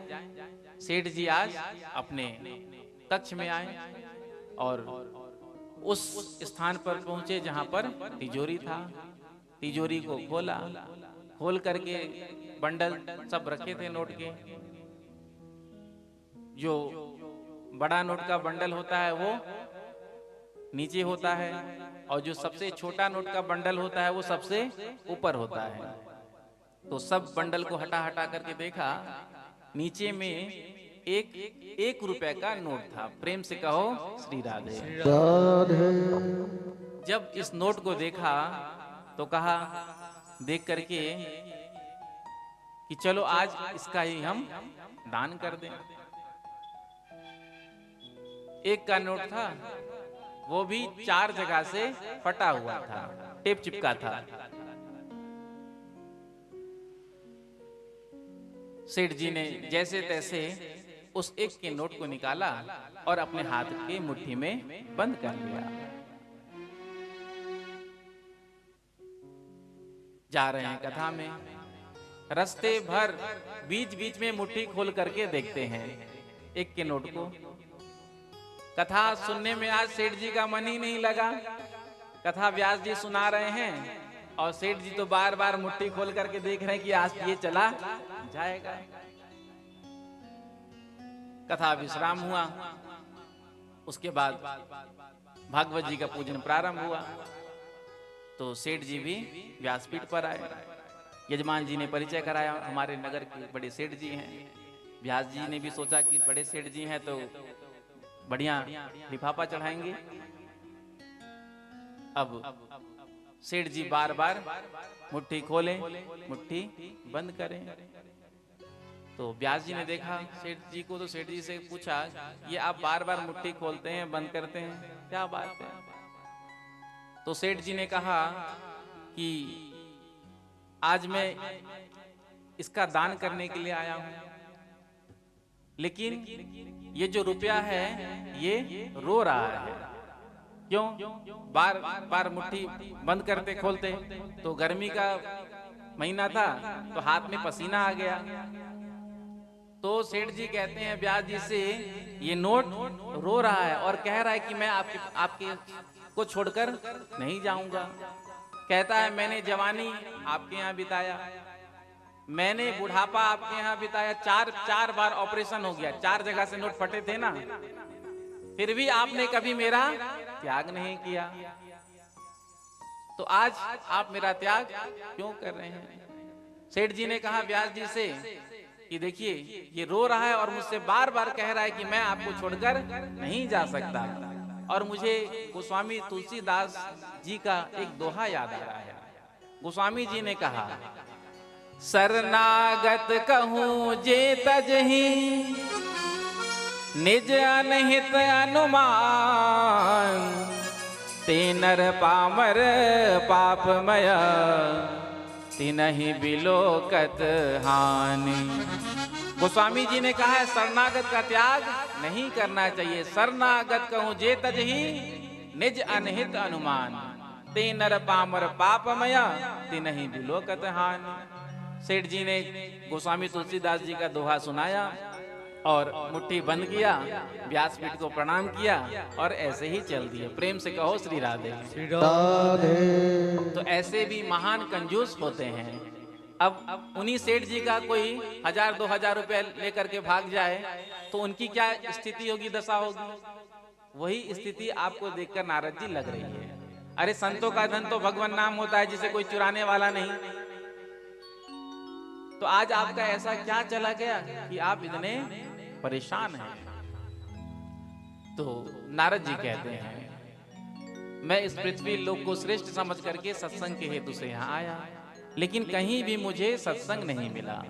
सनत कुमारों ने कहा सत्संग की इच्छा थी तो तीर्थों में जाते, धामों में जाते। तो नारद जी ने कहा मैं कोई दिल्ली बंबई थोड़ी गया था, मैं तीर्थों में ही गया था। सभी तीर्थों में जाकर के मैंने देख लिया, लेकिन कहीं भी मुझे सत्संग नहीं मिला। अहम तो पृथ्वीं यातो ज्ञात्वा सर्वोत्तमामिति, पुष्करम च प्रयागम च काशीं गोदावरीं तथा हरिक्षेत्रम कुरुक्षेत्रम श्रीरंगम सेतुबंधनम एवं आदिषु तीर्थेषु ब्रह्मांड इतस्ततः। सभी तीर्थों में मैंने जाकर देख लिया, कहीं भी मुझे सत्संग नहीं मिला। सनत कुमारों ने कहा संतों के यहाँ जाते? तो नारद जी कहते हैं मैं संतों के यहाँ भी गया, लेकिन वहां भी मुझे सत्संग नहीं मिला। फिर मैंने सोचा चलो अब गृहस्थों के यहाँ भी देख लूं, कहीं वहीं सत्संग मिल जाए। लेकिन जब मैं गृहस्थों के यहाँ गया तो वहां भी मैंने क्या देखा? तरुणी प्रभुतागे श्याल को बुद्धिदायक, कन्या विक्रयणो लोभात, दंपति नाम चाकल गणम। गृहस्थों क्या मैंने क्या देखा? नारद जी कहते हैं आज घरों में किसका राज है? तरुणी प्रभुता गेहे, घरों में स्त्रियों का राज है। प्रेम से कहो श्री राधे। श्री राधे। तो नारद जी ने क्या गलत देखा? आज भी घरों में किसका राज है? देवियों का। प्रेम से कहो श्री राधे। सास ससुर की सेवा कब तक? जब तक तिजोरी की चाबी हाथ में नहीं आई तब तक। जो तिजोरी की चाबी हाथ में आ गई सोई सास ससुर की खटिया या तो किसी खेत में या किसी तीर्थ में। जैसे ही विवाह हो जाता है, विवाह होने के बाद जब दुल्हन आती है तो अपने पति के कान में एक मंत्र फूंक देती है। कौन सा मंत्र है? देखो जी, मैंने आपके लिए अपना घर छोड़ा, अपने माता पिता को छोड़ा, अपने भाई बहन को छोड़ा, अपने सखी सहेलियों को छोड़ा, मैंने आपके लिए देखो कितना कुछ छोड़ा, तो क्या आप मेरे लिए कुछ छोड़ नहीं सकते? आज का पति पत्नी का आज्ञाकारी होता है, प्रेम से कहो श्री राधे। सोई पति कहता है देख तूने मेरे लिए इतना कुछ छोड़ा तो मैं भी तेरे लिए कुछ छोड़ सकता हूँ, बता क्या छोड़ूं? तो पत्नी कहती है अपने माता पिता को छोड़ो। बस सोई बेटा आकर के कहता है अपने माता पिता से ऑफिस बहुत दूर है, जाने में 2 घंटा लगता है, आने में 2 घंटा लगता है, 4 घंटे तो ऐसे ही खराब हो जाते हैं। तो अब हम सोच रहे हैं कि ऑफिस के बगल में ही फ्लैट ले लें, बस वहीं शिफ्ट हो जाता है। तो आज घरों में देवियों का राज है, तरुणी प्रभुता आगे है। अब घर में कोई बड़ा भारी काम किया जा रहा है, जब कोई बड़ा आयोजन होता है घर में तो फिर किसी से सलाह भी लिया जाता है। तो सलाह किससे लिया जाए? तो कहते हैं पिताजी हैं घर में, बड़े भाई साहब हैं, उनसे कोई बात पूछा नहीं जाता। यदि सलाह लेना है तो सीधे फोन लगाते हैं ससुराल, और साले साहब जो कहते हैं वही किया जाता है। शाल को बुद्धि दायक। आगे क्या कहते हैं? कन्या विक्रय नो लोभा। इस कलिकाल में वर का विक्रय किया जाता है। आज कलयुग में कन्या का विक्रय किया जाता है।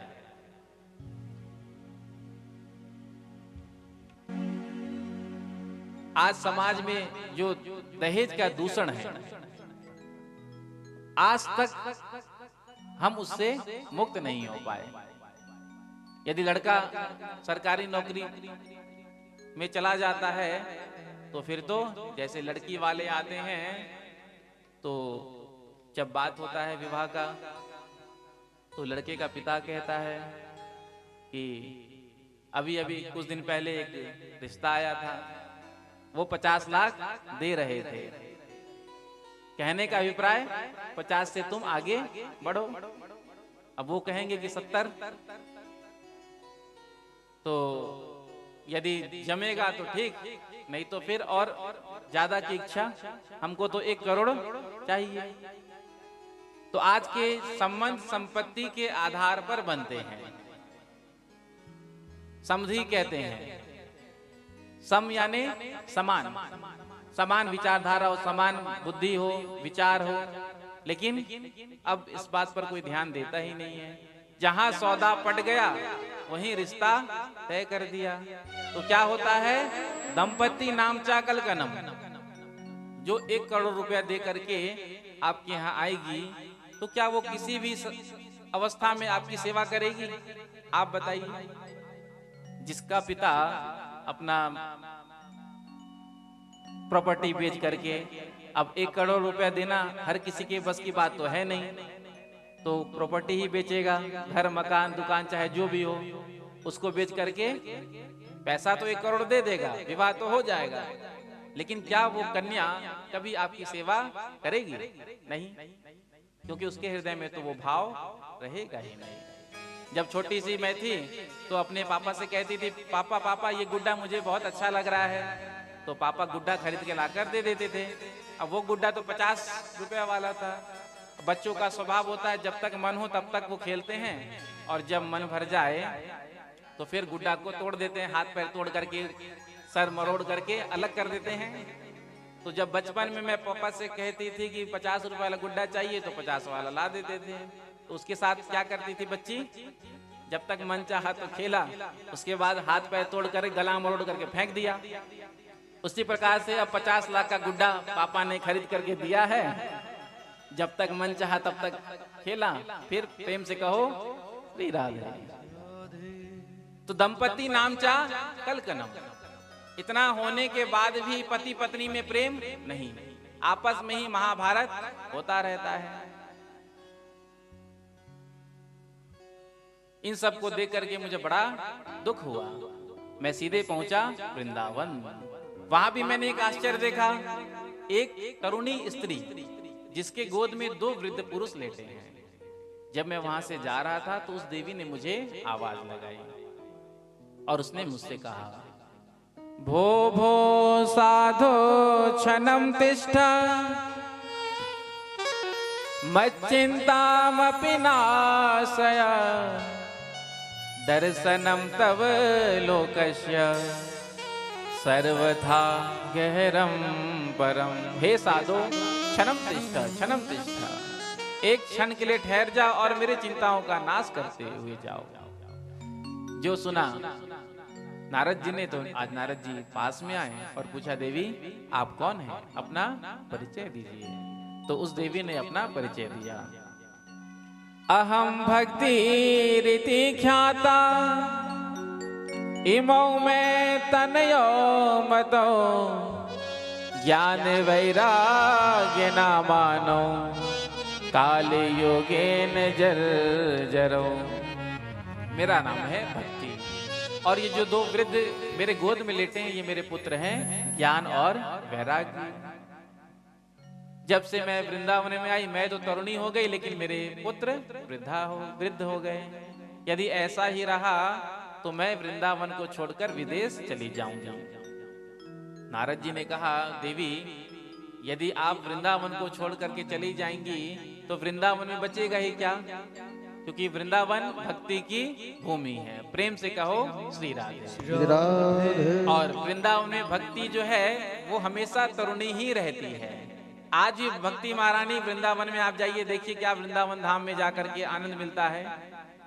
अच्छे अच्छे लोग, अच्छे एक से एक नास्तिक लोग भी यदि वृंदावन में जाकर के पहुंच जाएं तो वहां एक ठुमका लगाए बिना नहीं रह सकते। प्रेम से कहो श्री राधे। आज भी वृंदावन के भूमि में वो चमत्कार है।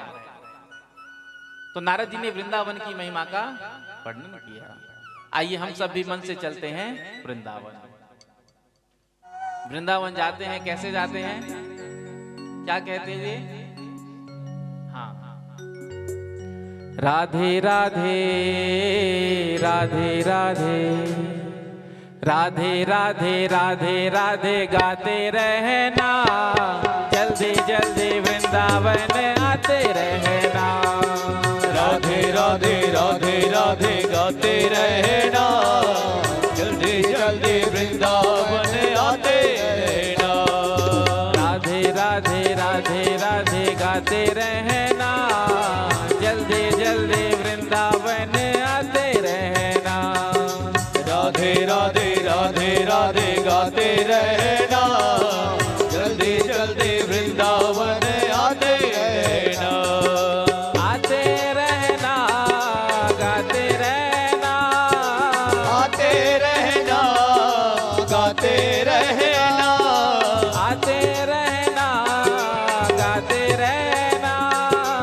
आते रहना, गाते रहना। राधे राधे राधे राधे गाते रहना, जल्दी जल्दी वृंदावन आते रहना। राधे राधे राधे राधे गाते रहना, जल्दी जल्दी वृंदावन आते रहना। ऐसे दोनों हाथ में ताजो करते।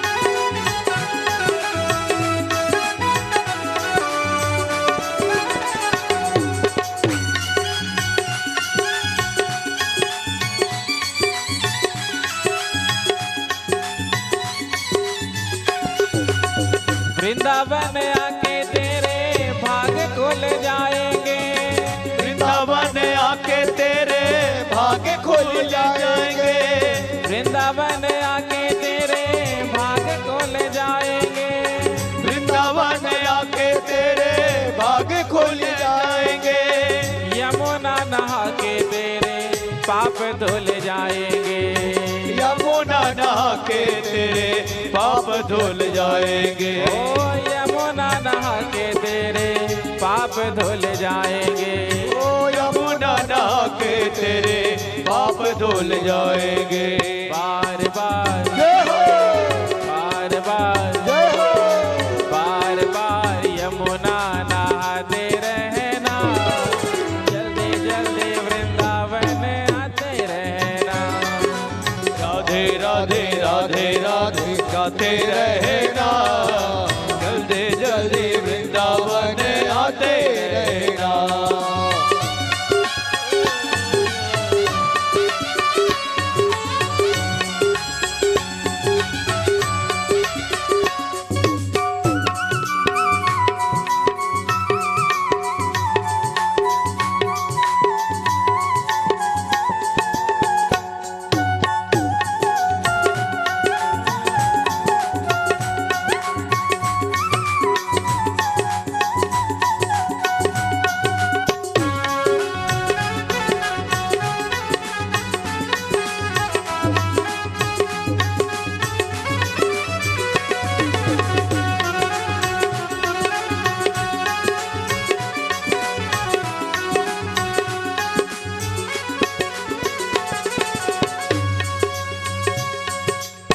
चैन भी मिलेगा, राम भी मिलेगा, चैन भी मिलेगा, राम भी मिलेगा, आज भगवान की कृपा से घर परिवार में सब कुछ है, धन है, दौलत है, ऐश्वर्य है, लेकिन जीवन में शांति नहीं है, आराम नहीं है, चैन नहीं है। जिसके पास जितना होता है वो उतना और अशांत होता है,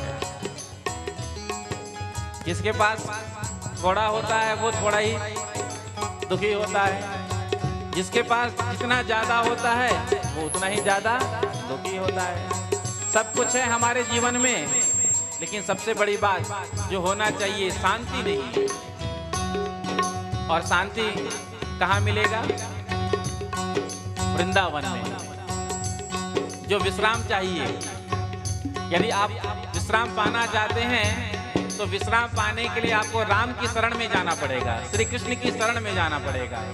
बिना श्री राम और कृष्ण के शरण में जाए हुए जीवन में विश्राम नहीं मिल सकता। चैन भी मिलेगा, राम भी मिलेगा, चैन भी मिलेगा, राम भी मिलेगा, राधा के कृपा से तुम्हें श्याम भी मिलेगा, राधा की कृपा से तुम्हें श्याम भी मिलेगा, राधा के कृपा से तुम्हें श्याम भी मिलेगा, राधा की कृपा से तुम्हें श्याम भी मिलेगा। और जब राधा कृष्ण आपको मिल जाएंगे तो फिर आप क्या करेंगे?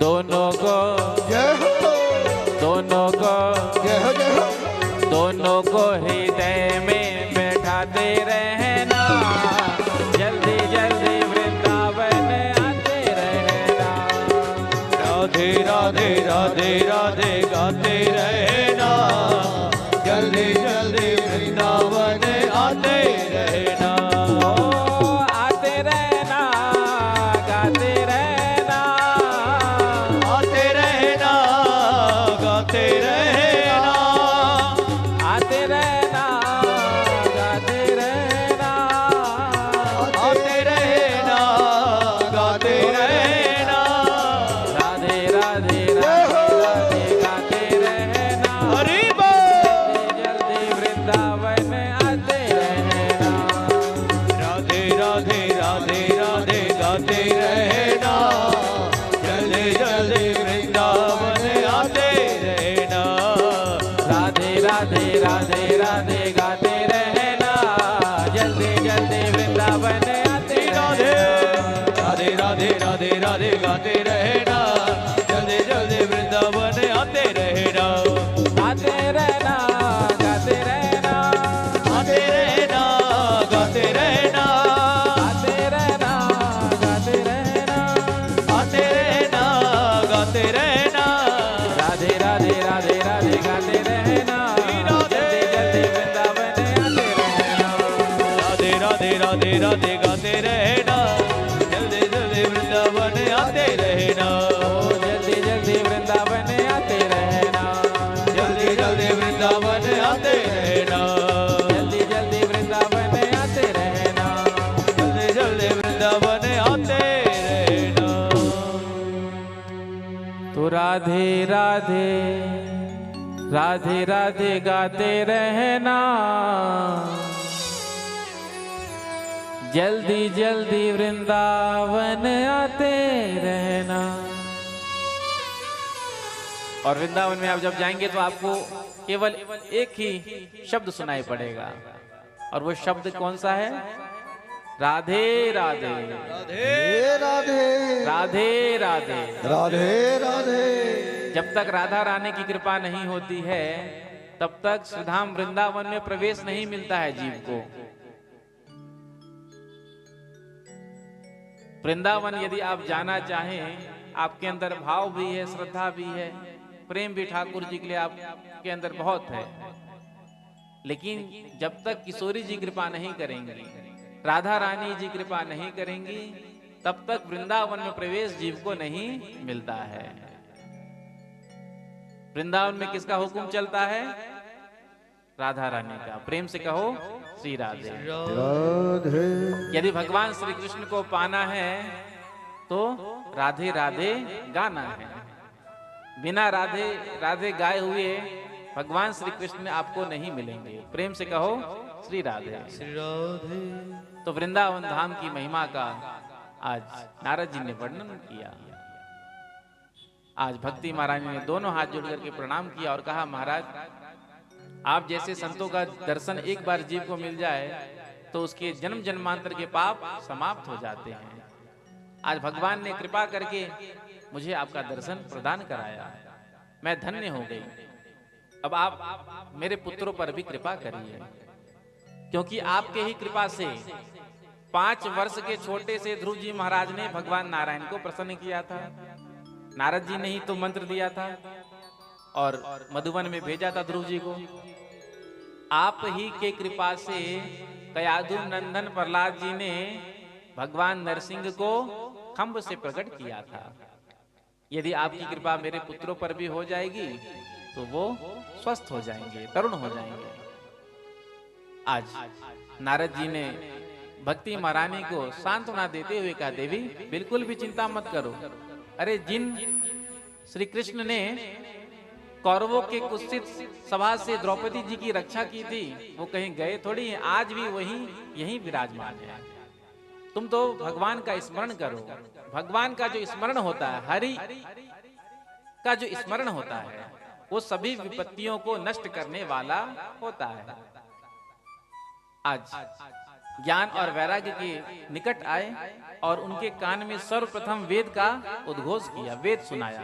उसके बाद वेद के बाद पुराणों को सुनाया, फिर गीता सुनाया। एक बार नहीं, गीता पाठे मुहुर मुहुर, बार बार सुनाया।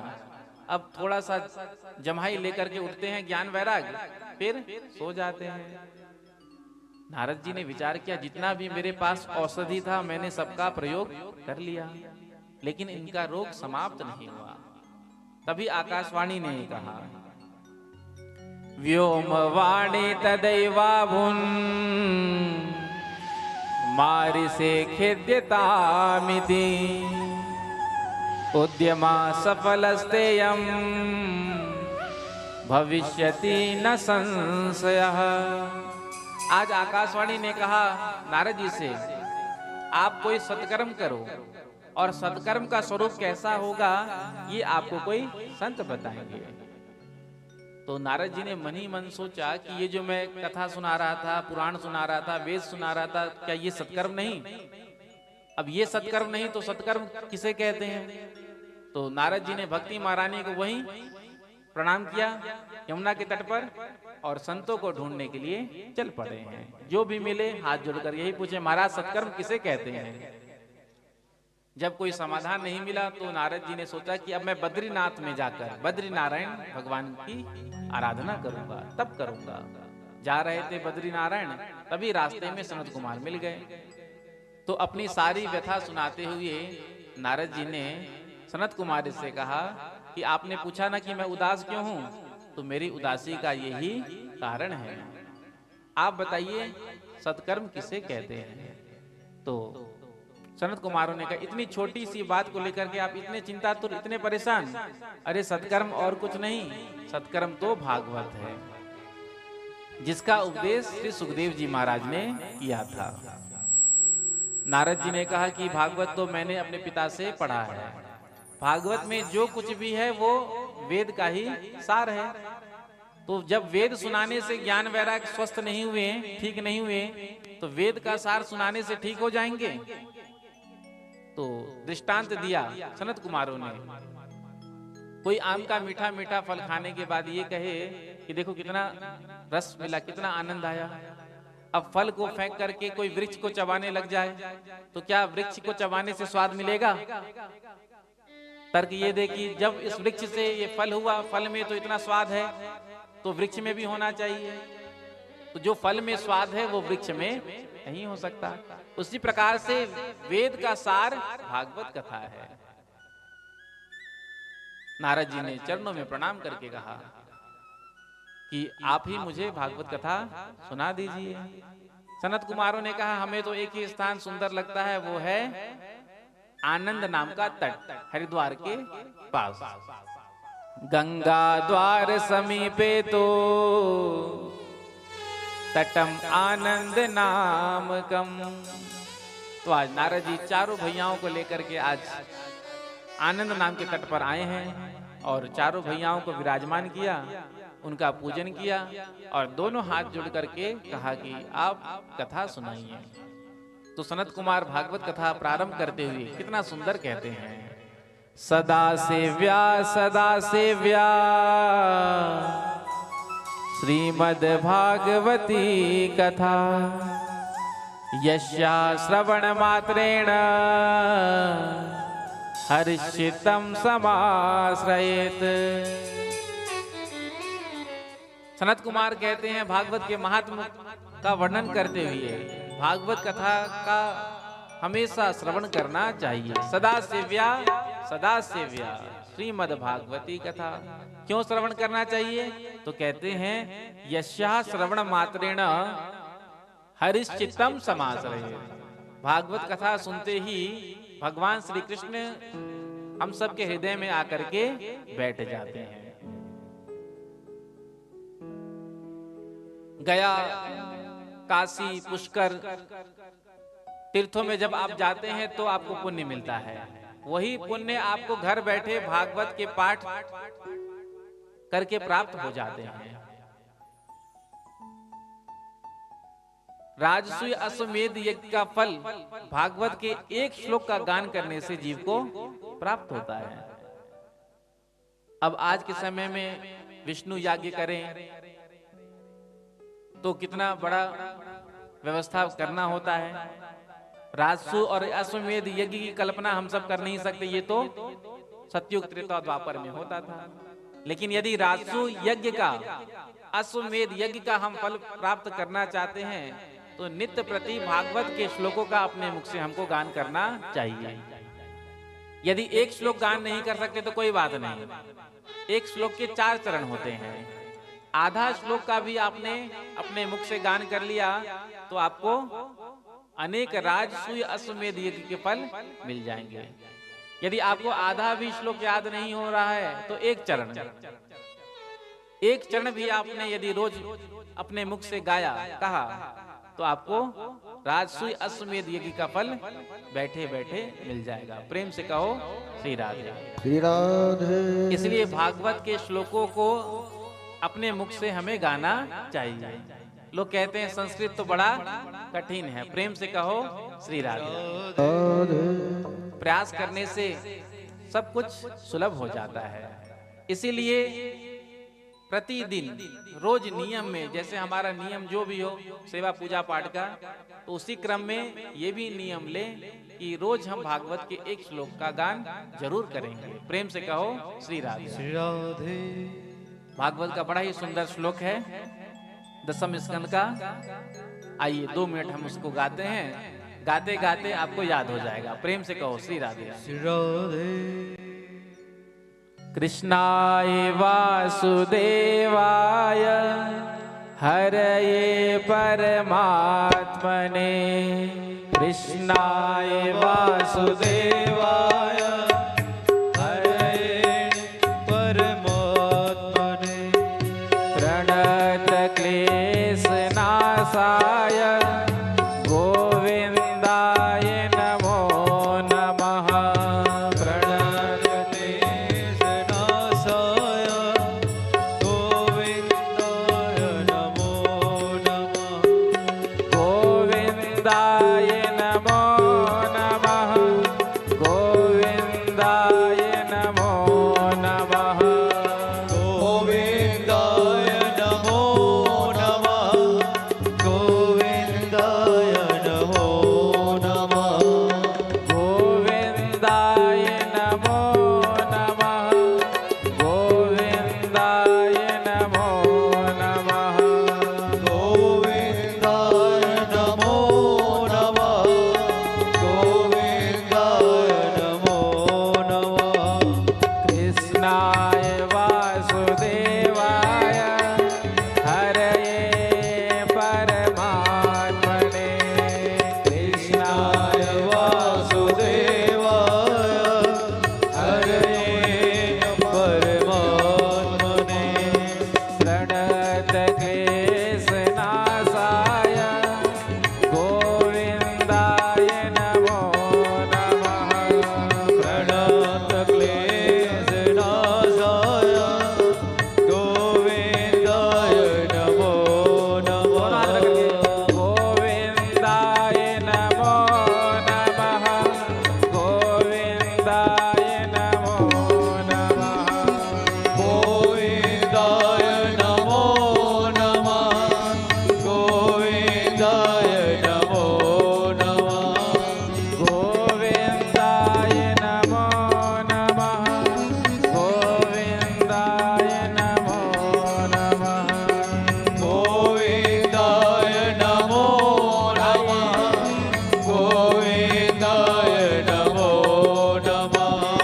कृष्णाय वासुदेवाय हरये परमात्मने, कृष्णाय वासुदेवाय हरे परमात्मने, प्रणत क्लेशनाशाय गोविन्दाय नमो नमः।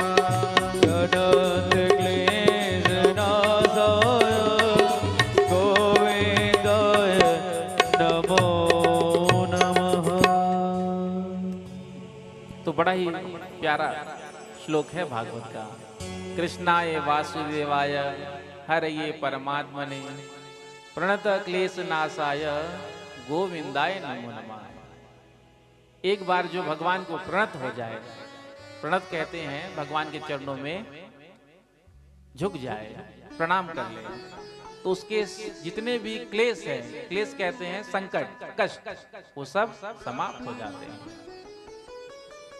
तो एक श्लोक के 4 चरण होते हैं। कृष्णाय वासुदेवाय प्रथम चरण, हरये परमात्मने द्वितीय चरण, प्रणत क्लेशनाशाय तृतीय चरण और गोविंदाय नमो नमः चतुर्थ चरण। यदि पूरा श्लोक हमको याद नहीं हो सकता तो आधा ही श्लोक याद हो गया होगा। प्रणत क्लेशनाशाय गोविंदाय नमो नमः। यदि आधा भी श्लोक हमको याद ना हुआ हो तो एक चरण तो याद हुआ ही होगा, गोविंदाय नमो नमः, गोविंदाय नमो नमः। अब यदि इतना भी याद ना हो सका तो फिर तो आपको पागल खाने जाना पड़ेगा। प्रेम से कहो श्री राधे। श्री राधे। आगरा के इलाज कराने। हाँ, गोविंदाय नमो नमः बस कितना सरल है। आप केवल गोविंदाय नमो नमः कह देंगे तो आपको अनेक राजसूय अश्वमेध यज्ञ करने के फल आपको मिल जाएंगे। तो आज से ये नियम लेना कि हम भागवत के एक श्लोक का गान करेंगे अपने मुख से। अच्छा बताओ कितने लोगों को याद हुआ? बहुत लोगों को याद हो गया। प्रेम से कहो श्री राधे। पूरा नहीं हुआ तो कोई बात नहीं, आधा तो हुआ होगा। आधा ना हुआ हो तो कोई बात नहीं, आधा का आधा तो हुआ ही होगा। आधा का आधा सबको हुआ। हाँ, गोविंदाय गोविंदाय गोविंदाय। हाँ, तो कल से गोविंदाय नमो नमः, गोविंदाय नमो नमः। इतना ही आप कहते हैं तो आपको भागवत के श्लोक का गाने का और राजसूय अश्वमेध यज्ञ का फल मिल जाएगा। इतना सरल साधन बताया है। प्रेम से कहो श्री राधे। भागवत के महात्मा का वर्णन कर रहे थे, इतने में ही आज ज्ञान और वैराग्य स्वस्थ हो गए और अपनी माँ भक्ति देवी के साथ तीनों गंगा के तट पर प्रकट हो गए, जहां पर कथा चल रही थी। जब श्रोताओं ने देखा तो आपस में सब तर्क करने लगे, अरे ये कहां से आ गए यहाँ, अभी तो हमने देखा ही नहीं था इन्हें। तो सनत कुमारों ने कहा अभी अभी ये भागवत के अर्थ से प्रकट हुए हैं। तो कोई स्थान खाली था नहीं, तो भक्ति देवी अपने पुत्रों के साथ आज सनत कुमारों के पास आई और प्रणाम करके कहा, महाराज यहाँ सारा स्थान भक्तों से वैष्णवों से भरा हुआ है, ऐसा कोई रिक्त स्थान नहीं, खाली स्थान नहीं जहाँ जाकर हम बैठे। तो हम कहाँ बैठे, हमको बैठने के लिए आप स्थान दीजिए। तो सनत कुमारों ने कहा, जितने भी यहाँ पर वैष्णव बैठे हैं, भक्त बैठे हैं, तुम अपने पुत्रों के साथ जाकर उनके हृदय में बैठ जाओ। प्रेम से कहो श्री राधे। तो जितने भी वहाँ वैष्णव थे, भक्त थे, आज भक्ति महारानी अपने पुत्रों के साथ ज्ञान वैराग्य के साथ जाकर सबके हृदय में आज बैठ गई। कहने का अभिप्राय, हमारे अंदर भक्ति भी हो, ज्ञान भी हो और वैराग्य भी हो। प्रेम से कहो श्री राधे। लेकिन तीनों का उपयोग बहुत सावधानी के साथ करना चाहिए। प्रेम से कहो श्री राधे। जब कथा सुनने बैठो तो पूर्ण भक्ति से, बिल्कुल भक्ति भाव से बैठकर कथा का श्रवण करो। उसके बाद ज्ञान, तो ज्ञान का प्रयोग कथा में बैठ करके नहीं करना चाहिए। प्रेम से कहो श्री राधे। क्योंकि कई लोग बैठे रहते हैं कथा पंडाल में और अपने ज्ञान को चलाते रहते हैं, अरे हमने तो ये सुना था, हमने तो वो पढ़ा था, उन व्यास जी ने तो ये कहा था। बैठे हैं कथा में और अपने ज्ञान को बस दिमाग चला रहे हैं। अब दिमाग जब डाइवर्ट हो गया तो कथा सुना कहाँ आपने। तो जितने देर कथा में बैठो वैराग्य लेकर के बैठो, घर से संसार से कोई मतलब नहीं। जितने देर बैठो, घंटा बैठो, 2 घंटा 3 घंटा, पूर्ण वैराग्य लेकर के कथा में स्थित होकर के जब आप बैठोगे तो आपको कथा सुनने का फल मिलेगा। और ज्ञान का प्रयोग कब करना है? घर जाकर। प्रेम से कहो श्री राधे। घर जाकर के फिर ज्ञान का प्रयोग करना चाहिए कि आज हमने कथा में कौन सी ऐसी बात सुना जो बात आपको अच्छा लगे, उस बात को अपने जीवन में उतारना चाहिए। नारद जी ने कहा, सनत कुमारों मैंने देख लिया, भागवत के प्रताप से जो ज्ञान और वैराग्य वृद्धावस्था को प्राप्त हो गए थे वो भी तरुण हो गए। एक प्रश्न और आपसे करना चाहता हूँ, क्या भागवत सुनने से पापों का प्रक्षालन होता है, पाप नष्ट होते हैं? यदि होते हैं तो कैसे कैसे पापों का शोधन होता है? तो सनत कुमार कहते हैं, हम तुमको एक इतिहास सुनाते हैं और ये इतिहास ही इतना पावन है, इसको सुनते ही जीव के जितने पाप है समाप्त हो जाते हैं। तुंगभद्रा नदी के किनारे उत्तम नगर, और जिस नगर में आत्मदेव नामक ब्राह्मण रहते, जिनकी पत्नी का नाम धुंधली। प्रेम से कहो श्री राधे। पंडित जी तो बड़े विद्वान थे, बड़े सरल थे, लेकिन पत्नी का आचरण बिल्कुल विपरीत। पत्नी कैसी थी? तो कहते हैं लोक वार्तारता क्रूरा प्रायसो बहुजल्पिका सूरा च गृहकृत्येषु कृपणा कलह प्रिया। ये जो धुंधली थी इसको लोक वार्ता में ही ज्यादा आनंद मिलता। इधर की बात उधर करके एक दूसरे को आपस में लड़ा देना या खुद किसी से लड़ बैठना। जब तक पड़ोसन से लाठी चार्ज ना हो जाए तब तक तो इसका भोजन ही हजम नहीं होता था। बड़ी कंजूस थी, कलह प्रिया। पंडित जी सीधे साधे निर्वाहन कर रहे थे, सब कुछ था, केवल एक पुत्र की कमी थी। जब आत्मदेव जी महाराज अपने पितरों को जल दे रहे थे तो उनके नेत्रों से आंसू बह रहा था। जब इस दृश्य को देखा तो आत्मदेव जी रोने लगे। क्यों? क्योंकि मेरे बाद मेरे पितरों को जल कौन देगा। तो आज आत्मदेव जी को बड़ी ग्लानि हुई और सोचा कि अब हम इस शरीर को नहीं रखेंगे। तो आत्महत्या करने के लिए निकल गए और सीधे वन में जाकर के सरोवर के किनारे बैठ करके चिंतन कर रहे थे कि मैं कैसे अपने प्राणों का त्याग करूं। इतने में ही एक संत गुजर रहे थे। जो दृष्टि पड़ी आत्मदेव जी पर तो देखकर लगा कि कोई ब्राह्मण रो रहा है। हो सकता है भक्ति के मार्ग पर बढ़ा हो, मुमुक्षु हो, भगवान को प्राप्त करना चाहता हो, तो चल करके मैं मार्गदर्शन करूं। आकर के संत जी ने पूछा, अरे ब्राह्मण देवता तुम रो क्यों रहे हो? कथम रोदिसि विप्रत्वम काते चिंता बलीयसी वदत्वम सत्वरम मह्यम स्वस्य दुःखस्य कारणम। कथम रोदिसि विप्रत्वम काते चिंता बलीयसी। अरे तुझे कौन सी चिंता सता रही है, बता मुझे। जीव की सबसे बड़ी शत्रु का नाम क्या है बताओ? जीव के सबसे बड़ी शत्रु का नाम क्या है? चिंता।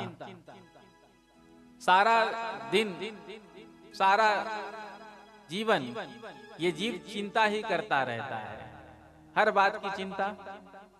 ज्यादा चिंता आप करोगे तो चिंता आपको चिता पर बिठा देगी सीधे। प्रेम से कहो श्री राधे। चिंता चिता समान है घुन की तरह लग जात, जिंदे को चिंता खाती है मुर्दे को चिता जलाती है। यदि ज्यादा चिंता करोगे तो चिंता करते करते ये चिंता आपको एक दिन चिता पर जरूर बिठा देगा। प्रेम से कहो श्री राधे। आज हमको बड़ी चिंता, अपनी तो चिंता है और घर वालों की भी चिंता, पड़ोसी की भी चिंता, समाज की भी चिंता, सारे संसार की चिंता हमारे ऊपर। प्रेम से कहो श्री राधे। हर व्यक्ति के अंदर किसी न किसी बात का, कोई ना कोई बात का तो टेंशन रहता ही, स्ट्रेस रहता ही है, तनाव रहता ही है। और यही स्ट्रेस तनाव आगे चलकर अनेक रोगों के रूप में परिवर्तित हो जाता है। प्रेम से कहो श्री राधे। जीवन को चिंता मुक्त बनाइए। प्रेम से कहो श्री राधे। जिस दिन आपका जीवन चिंता से मुक्त हो गया तो आपसे बड़ा सौभाग्यशाली कोई दूसरा नहीं होगा। चिंता करना छोड़िए। चिंता करने से क्या होगा? हमारे चिंता करने से कुछ होगा ना। होइए सो जोई जही राम रचि राखा। होगा तो वही जो राम जी ने रचा है। हमारे चिंता करने से क्या हो जाएगा? इसलिए चिंता करना छोड़ दो। चिंतन करो ठाकुर जी का। यदि आप चिंता को छोड़ करके चिंतन करोगे ठाकुर जी का तो वही चिंतन आपको कहां पर बिठा देगा? ठाकुर जी के गोद में। प्रेम से कहो श्री राधे। तो चिंता मुक्त हमारा जीवन हो, क्योंकि जब हम ज्यादा चिंता करने लग जाते हैं तभी कोई ना कोई रोग हो जाता है। आजकल आप देख लीजिए, कम आयु में 20, 25, 30 वर्ष की आयु में low blood pressure, high blood pressure, diabetes, कई बीमारी। कारण क्या? पहले के लोग चिंता मुक्त होते थे, प्रेम से कहो श्री राधे। और आज के लोग चिंता युक्त होते हैं। तो जीवन को यदि आप चाहते हैं कि हमारा जीवन सुंदर हो, सुगम हो और हम जीवन को उत्साह की तरह जिए, तो चिंता से मुक्त हो जाओ। भगवान पर सब छोड़ दीजिए। भगवान जो करेंगे हमारे लिए अच्छा ही करेंगे। सारा चिंता भगवान पर छोड़ दीजिए। हमें नहीं उनकी चिंता, उन्हें चिंता हमारी है। हमारे प्राणों के रक्षक सुदर्शन चक्र धारी है। तो चिंता करने के लिए तो भगवान बैठे हैं हम सब की, इसलिए अपनी सारी चिंताओं को हम त्याग करें। प्रेम से कहो श्री राधे। तो संत जी ने पूछा, अरे ब्राह्मण तू चिंता क्यों करता है, बता। तो आत्मदेव जी रोने लगे और कहा, महाराज क्या कहूं आपसे, सब कुछ दिया भगवान ने, लेकिन एक संतान की कमी रह गई। अब कोई ना कोई कमी जीवन में तो रहता ही है। तो संतान के बिना, पुत्र के बिना घर सूना लगता है। तो मैंने सोचा कि चलो एक गैया घर में रख लूं, सेवा करूंगा। तो वो गैया भी बंध्या निकली। मैंने जो अपने घर के आंगन में वृक्ष लगाया, उसमें भी कोई फल नहीं हुआ। कहां तक मैं अपने दुर्भाग्य को कहूं। इसलिए आज मैं आत्महत्या करने के लिए आया हूं। अगला जन्म मिलेगा, पुत्र होगा, तो मेरा मन उसमें लग जाएगा। संत ने समझाया, मुंचा ज्ञानम प्रजारूपम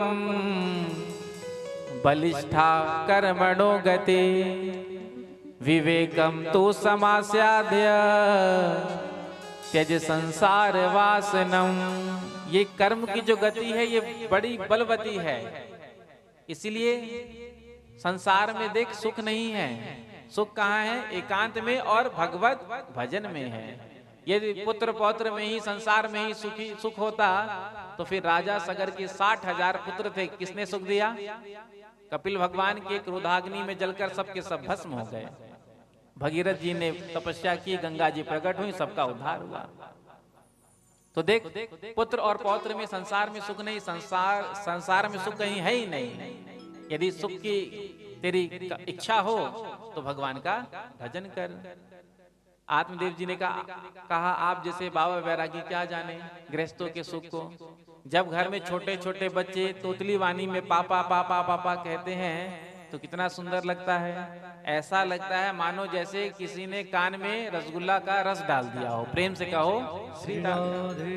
लेकिन आप बाबा बैरागी क्या जाने।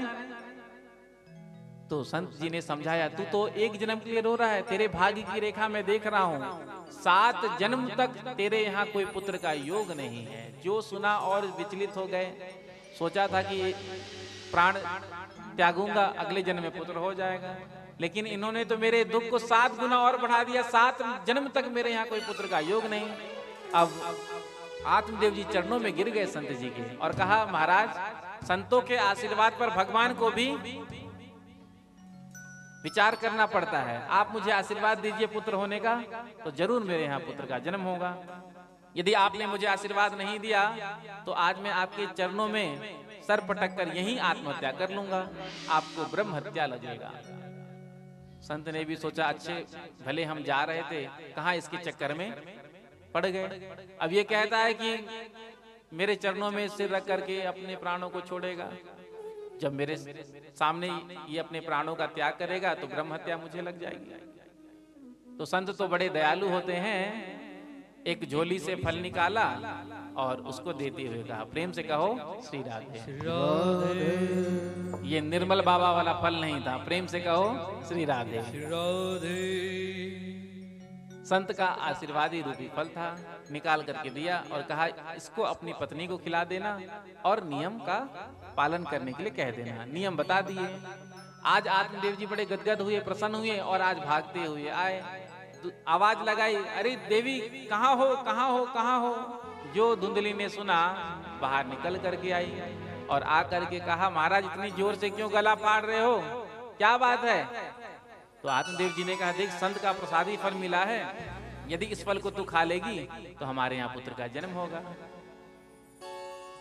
धुंधली ने कहा, चिल्ला तो ऐसे रहे थे जैसे 9 लखा हार मेरे लिए लेकर आए हो, इस फल के लिए इतना गला फाड़ रहे थे। तो धुंधली ने कहा, लाओ दे दो। आत्मदेव जी ने फल दे दिया, कहा कि मैं स्नान करने के बाद इस फल को खा लूंगी। आत्मदेव जी तो चले गए, अब धुंधली उस फल को लिए बैठी, खाऊंगी नहीं खाऊं विचार करने लगी। इतने में ही इसकी सहेली आई। सहेली ने देखा तो पूछा, बहन क्या बात है, क्या सोच रही है? तो कहा, पंडित जी ने फल ला करके दिया है और कहा यदि मैं इस फल को खा लूंगी तो हमारे यहाँ पुत्र का जन्म होगा। तो सहेली ने कहा, देख संत का आशीर्वाद फल मिल गया, भगवान की कृपा हो गई, इस फल को तो खा ले। धुंधली ने कहा, फल को तो मैं खा लूंगी, लेकिन मैंने सुना है जब गर्भ में बालक आता है तो माता का भोजन कम हो जाता है। तो जब मेरे गर्भ में बालक आएगा मेरा भोजन कम हो जाएगा, जब मेरा भोजन कम हो जाएगा तो मैं कमजोर हो जाऊंगी, तो जब मैं कमजोर हो जाऊंगी तो फिर घर की साफ सफाई कौन करेगा? सहेली ने कहा, देख जब ननद बुआ बन जाती है तो बधाई तो देना ही पड़ता है, 6 महीने पहले बुला लेना, सारा घर का काम करा लेना, जो भी बनेगा बधाई के नाम पर दे करके विदा कर देना। सोई धुंधली ने कहा, तू मेरी ननद को जानती नहीं, 6 महीना की तू कहती है, यदि 6 घंटे भी मेरे घर में टिक गई तो सारा घर मेरा साफ कर जाएगी। तो कहा कि कोई बात नहीं, नौकर चाकर रख लेना। फिर कहती है, फल को तो मैं खा लूंगी, लेकिन यदि गांव में आग लग गया तो गांव वाले तो भाग करके अपने प्राणों को बचा लेंगे, मैं तो भाग भी नहीं पाऊंगी। सहेली ने समझाया कि कोई आग वाग नहीं लगने वाली, फल को तो खा ले।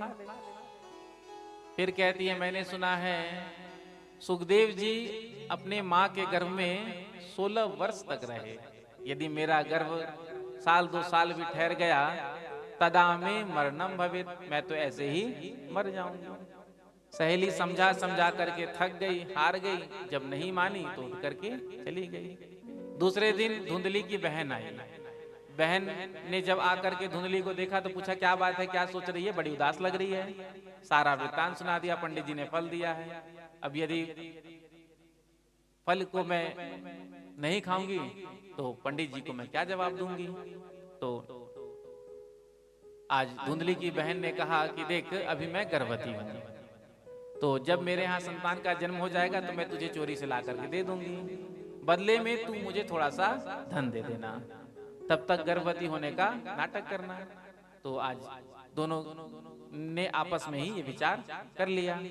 इधर जब धुंधली के बहन के यहाँ बेटा का जन्म हुआ तो चोरी से ला करके धुंधली को दे दिया, बदले में धुंधली ने बहुत सारा धन अपनी बहन को दिया। आत्मदेव जी घर पर थे नहीं, उनको समाचार भेज दिया। जो आत्मदेव जी महाराज ने सुना कि हमारे यहाँ पुत्र का जन्म हुआ, आज बड़े प्रसन्न हुए, गदगद हो गए, आकर के अपने पुत्र को गोद में लिया। सारे गांव में खूब बधाई बांटी है। इधर 3 महीने के बाद जब प्रातःकाल गौशाला में गौ को चारा देने के लिए आत्मदेव जी गए हैं तो क्या देखते हैं, गाय के बगल में आज एक शिशु बालक पड़ा हुआ है। जो देखा तो आज उसको उठाया और आज बड़े प्रसन्न हुए, अपने भाग्य की सराहना करने लगे। कहाँ तो एक पुत्र नहीं था, आज भगवान की कृपा हो गई, देखो गाय के भी पुत्र हो गए। तो नामकरण संस्कार के लिए ब्राह्मणों को बुलाया गया। तो जो गौ माता से बालक हुआ था उसके कान गौ की तरह थे, इसलिए नाम रखा गौकर्ण। जब आत्मदेव जी के पुत्र का नाम सोच रहे थे तो धुंधली ने कहा, क्या नाम सोचा? तो पंडितों ने कहा, ब्राह्मणों ने कहा कि नाम ऐसा होना चाहिए जो 3 पीढ़ी की याद दिलाए। पिता का नाम है आत्मदेव, तो हम पुत्र का नाम रखते हैं ज्ञानदेव। धुंधली नाराज हो गई। धुंधली ने कहा, अरे ब्राह्मण देवताओं, 9 महीने इस बालक को मैंने घर में रखा और नाम पिता से जोड़कर रख रहे हो, मेरे नाम से रखो। तो आज उस बालक का नाम ब्राह्मणों ने धुंधकारी रखा, यथा नाम तथा गुणा। इसलिए नाम रखने से पहले बहुत विचार करना चाहिए, क्योंकि जैसा नाम होता है वैसे ही गुण प्रकट होने लगते हैं। तो दोनों बड़े हुए, गोकर्ण जी महाराज तो बड़े पंडित हुए, ज्ञानी हुए, धुंधकारी महाखल हुआ। आज जब आत्मदेव जी ने अपने पुत्र के आचरण को देखा तो बड़े दुखित हुए। आज धुंधकारी गलत मार्ग में चला गया, जुआ खेलने लगा, शराब पीने लगा, जितना भी धन था पिता का सारा इसने समाप्त कर दिया। एक दिन आकर के अपने पिता से कहता है कि बताओ धन कहाँ है, यदि आपने मुझे धन नहीं दिया तो घर में रहने नहीं दूंगा। जो इतना कह कर गया, आत्मदेव जी संत की बातों को याद करने लगे। संत ने मुझसे कहा था, देख एकांत में और भगवत भजन में सुख है। यदि उस दिन मैंने संत की बातों को मान लिया होता तो आज ये दुख मैं नहीं देख रहा होता। आज एकांत में बैठ करके रो रहे थे और विचार कर रहे थे कि मैं कहाँ जाऊं, किसको अपना दुख सुनाऊं। तभी गोकर्ण जी महाराज आए हैं और गोकर्ण जी महाराज ने आकर के 2 श्लोकों में बड़ा ही सुंदर ज्ञान दिया। पिताजी, संसार से राग करने से क्या मिला ये तो आपने देख लिया। अब आप वन में जाकर के भगवान का, हरि का भजन करें। लोक धर्म को छोड़ करके भगवत धर्म का आश्रय लें। आत्मदेव जी वन में गए, भागवत के 10वें स्कंद का पाठ किया और भगवान को प्राप्त किया। जब पिताजी नहीं नजर आए तो माता जी को ही पकड़ लिया और कहा कि पिताजी ने बताया होगा तुझे कि धन कहाँ रखा है, यदि तूने नहीं बताया तो मैं तुझे मारूंगा। जो सुना धुंधली ने, तो आज धुंधली ने रात्रि में कुएं में कूद करके आत्महत्या कर लिया। गोकर्ण जी ने आकर के धुंधकारी से कहा, भैया यदि आपकी आज्ञा हो तो हम तीर्थ यात्रा करके आए। तो कहा ठीक है चले जाओ। गोकर्ण जी महाराज तीर्थ यात्रा के लिए निकल गए। जिस तीर्थ में जाते हैं तो अपने माता पिता के नाम से पिंडदान कर देते हैं। जब घर पर कोई न रहा तो आज धुंधकारी ने 5 वैश्याओं को लाकर घर पर रख लिया। दिन में तो घर में रहता, शराब पीता, जुआ खेलता, रात्रि में चोरी करने, डाका डालने जाता। जो भी धन मिलता लाकर 5 वैश्याओं को दे देता। एक दिन 5 वैश्याओं ने विचार किया कि देखो धन तो पर्याप्त हमारे पास हो गया, रोज रात्रि में जाता है, कहीं ना कहीं डाका डालकर चोरी करके धन लाता है। यदि किसी दिन राजा के यहाँ गया, पीछे से राजा के मंत्री आएंगे और धन तो लेकर जाएंगे ही, साथ में हमको भी पकड़ कर ले जाएंगे, तो क्यों ना इसको समाप्त कर दें। रात्रि में धुंधकारी सो रहा था, 5 वैश्याओं ने आकर के आज रस्सी से गला घोटना शुरू किया। जब इसने चीखा तो एक गणिका ने जाकर घर के अंदर से चूल्हे से आग का अंगार लेकर के आई है और धुंधकारी के मुख में डाल दिया। तड़प तड़प करके धुंधकारी मर गया।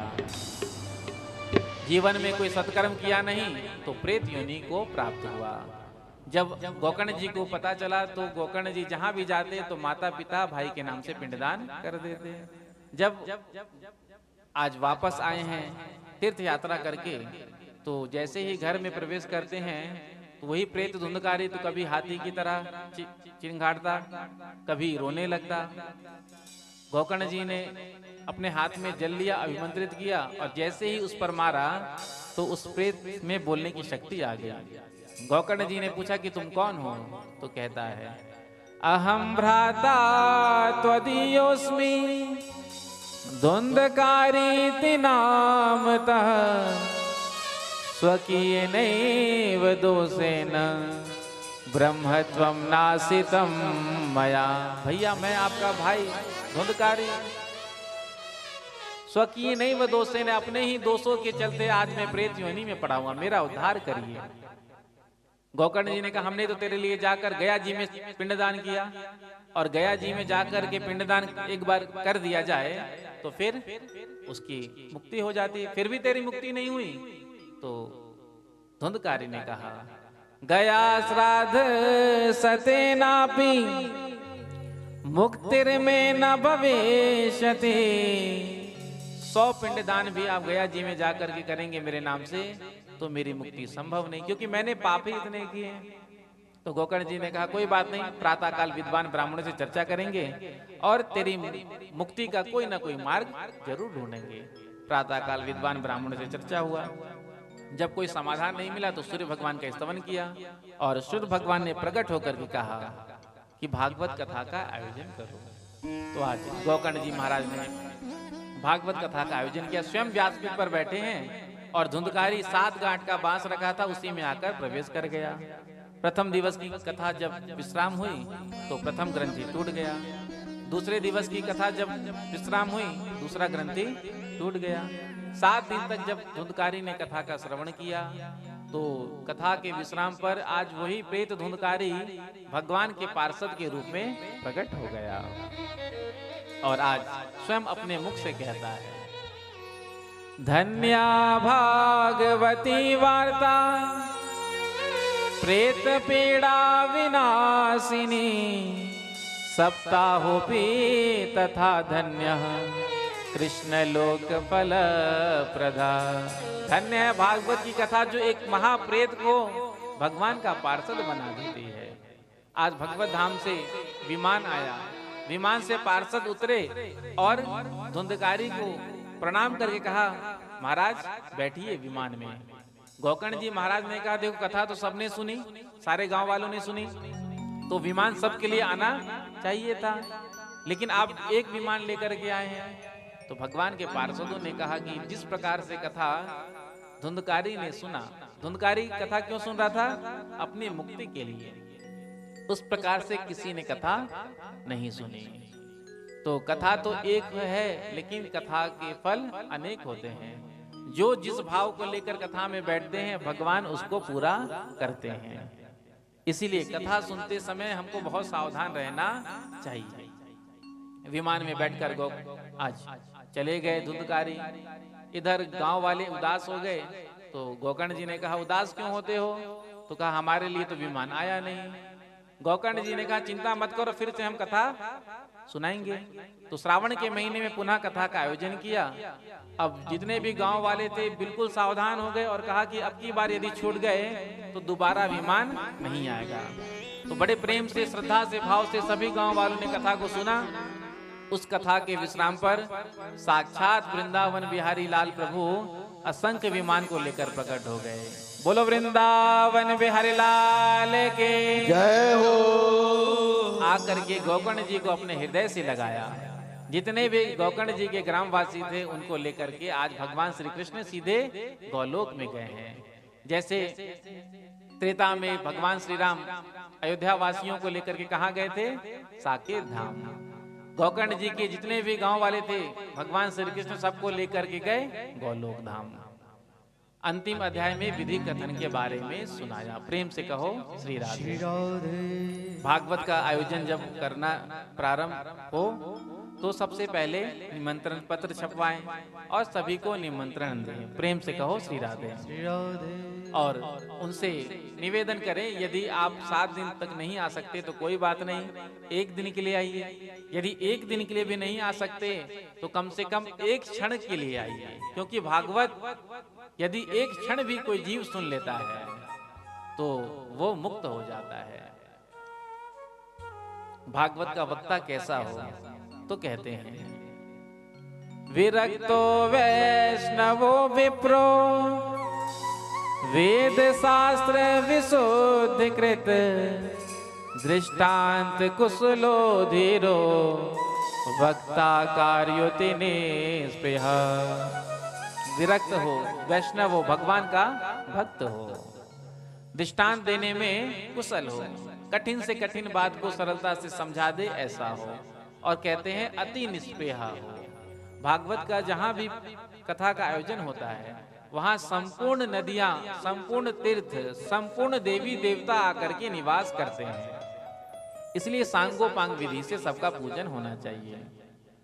भागवत के वक्ता में साक्षात श्री सुखदेव जी का ध्यान करना चाहिए। कथा का विश्राम का जब बेला आया तो कीर्तन होने लगा। जैसे ही कीर्तन होने लगा तो अर्जुन आ गए, उद्धव जी आ गए, सनत कुमार आ गए और बड़ा सुंदर नाम कीर्तन होने लगा। जिस नाम कीर्तन में प्रहलाद जी महाराज ताली बजा रहे हैं, उद्धव जी महाराज मंजीरा बजा रहे हैं, सनत कुमार बीच में कह रहे हैं जय हो जय हो जय हो। सुंदर कीर्तन होने लगा।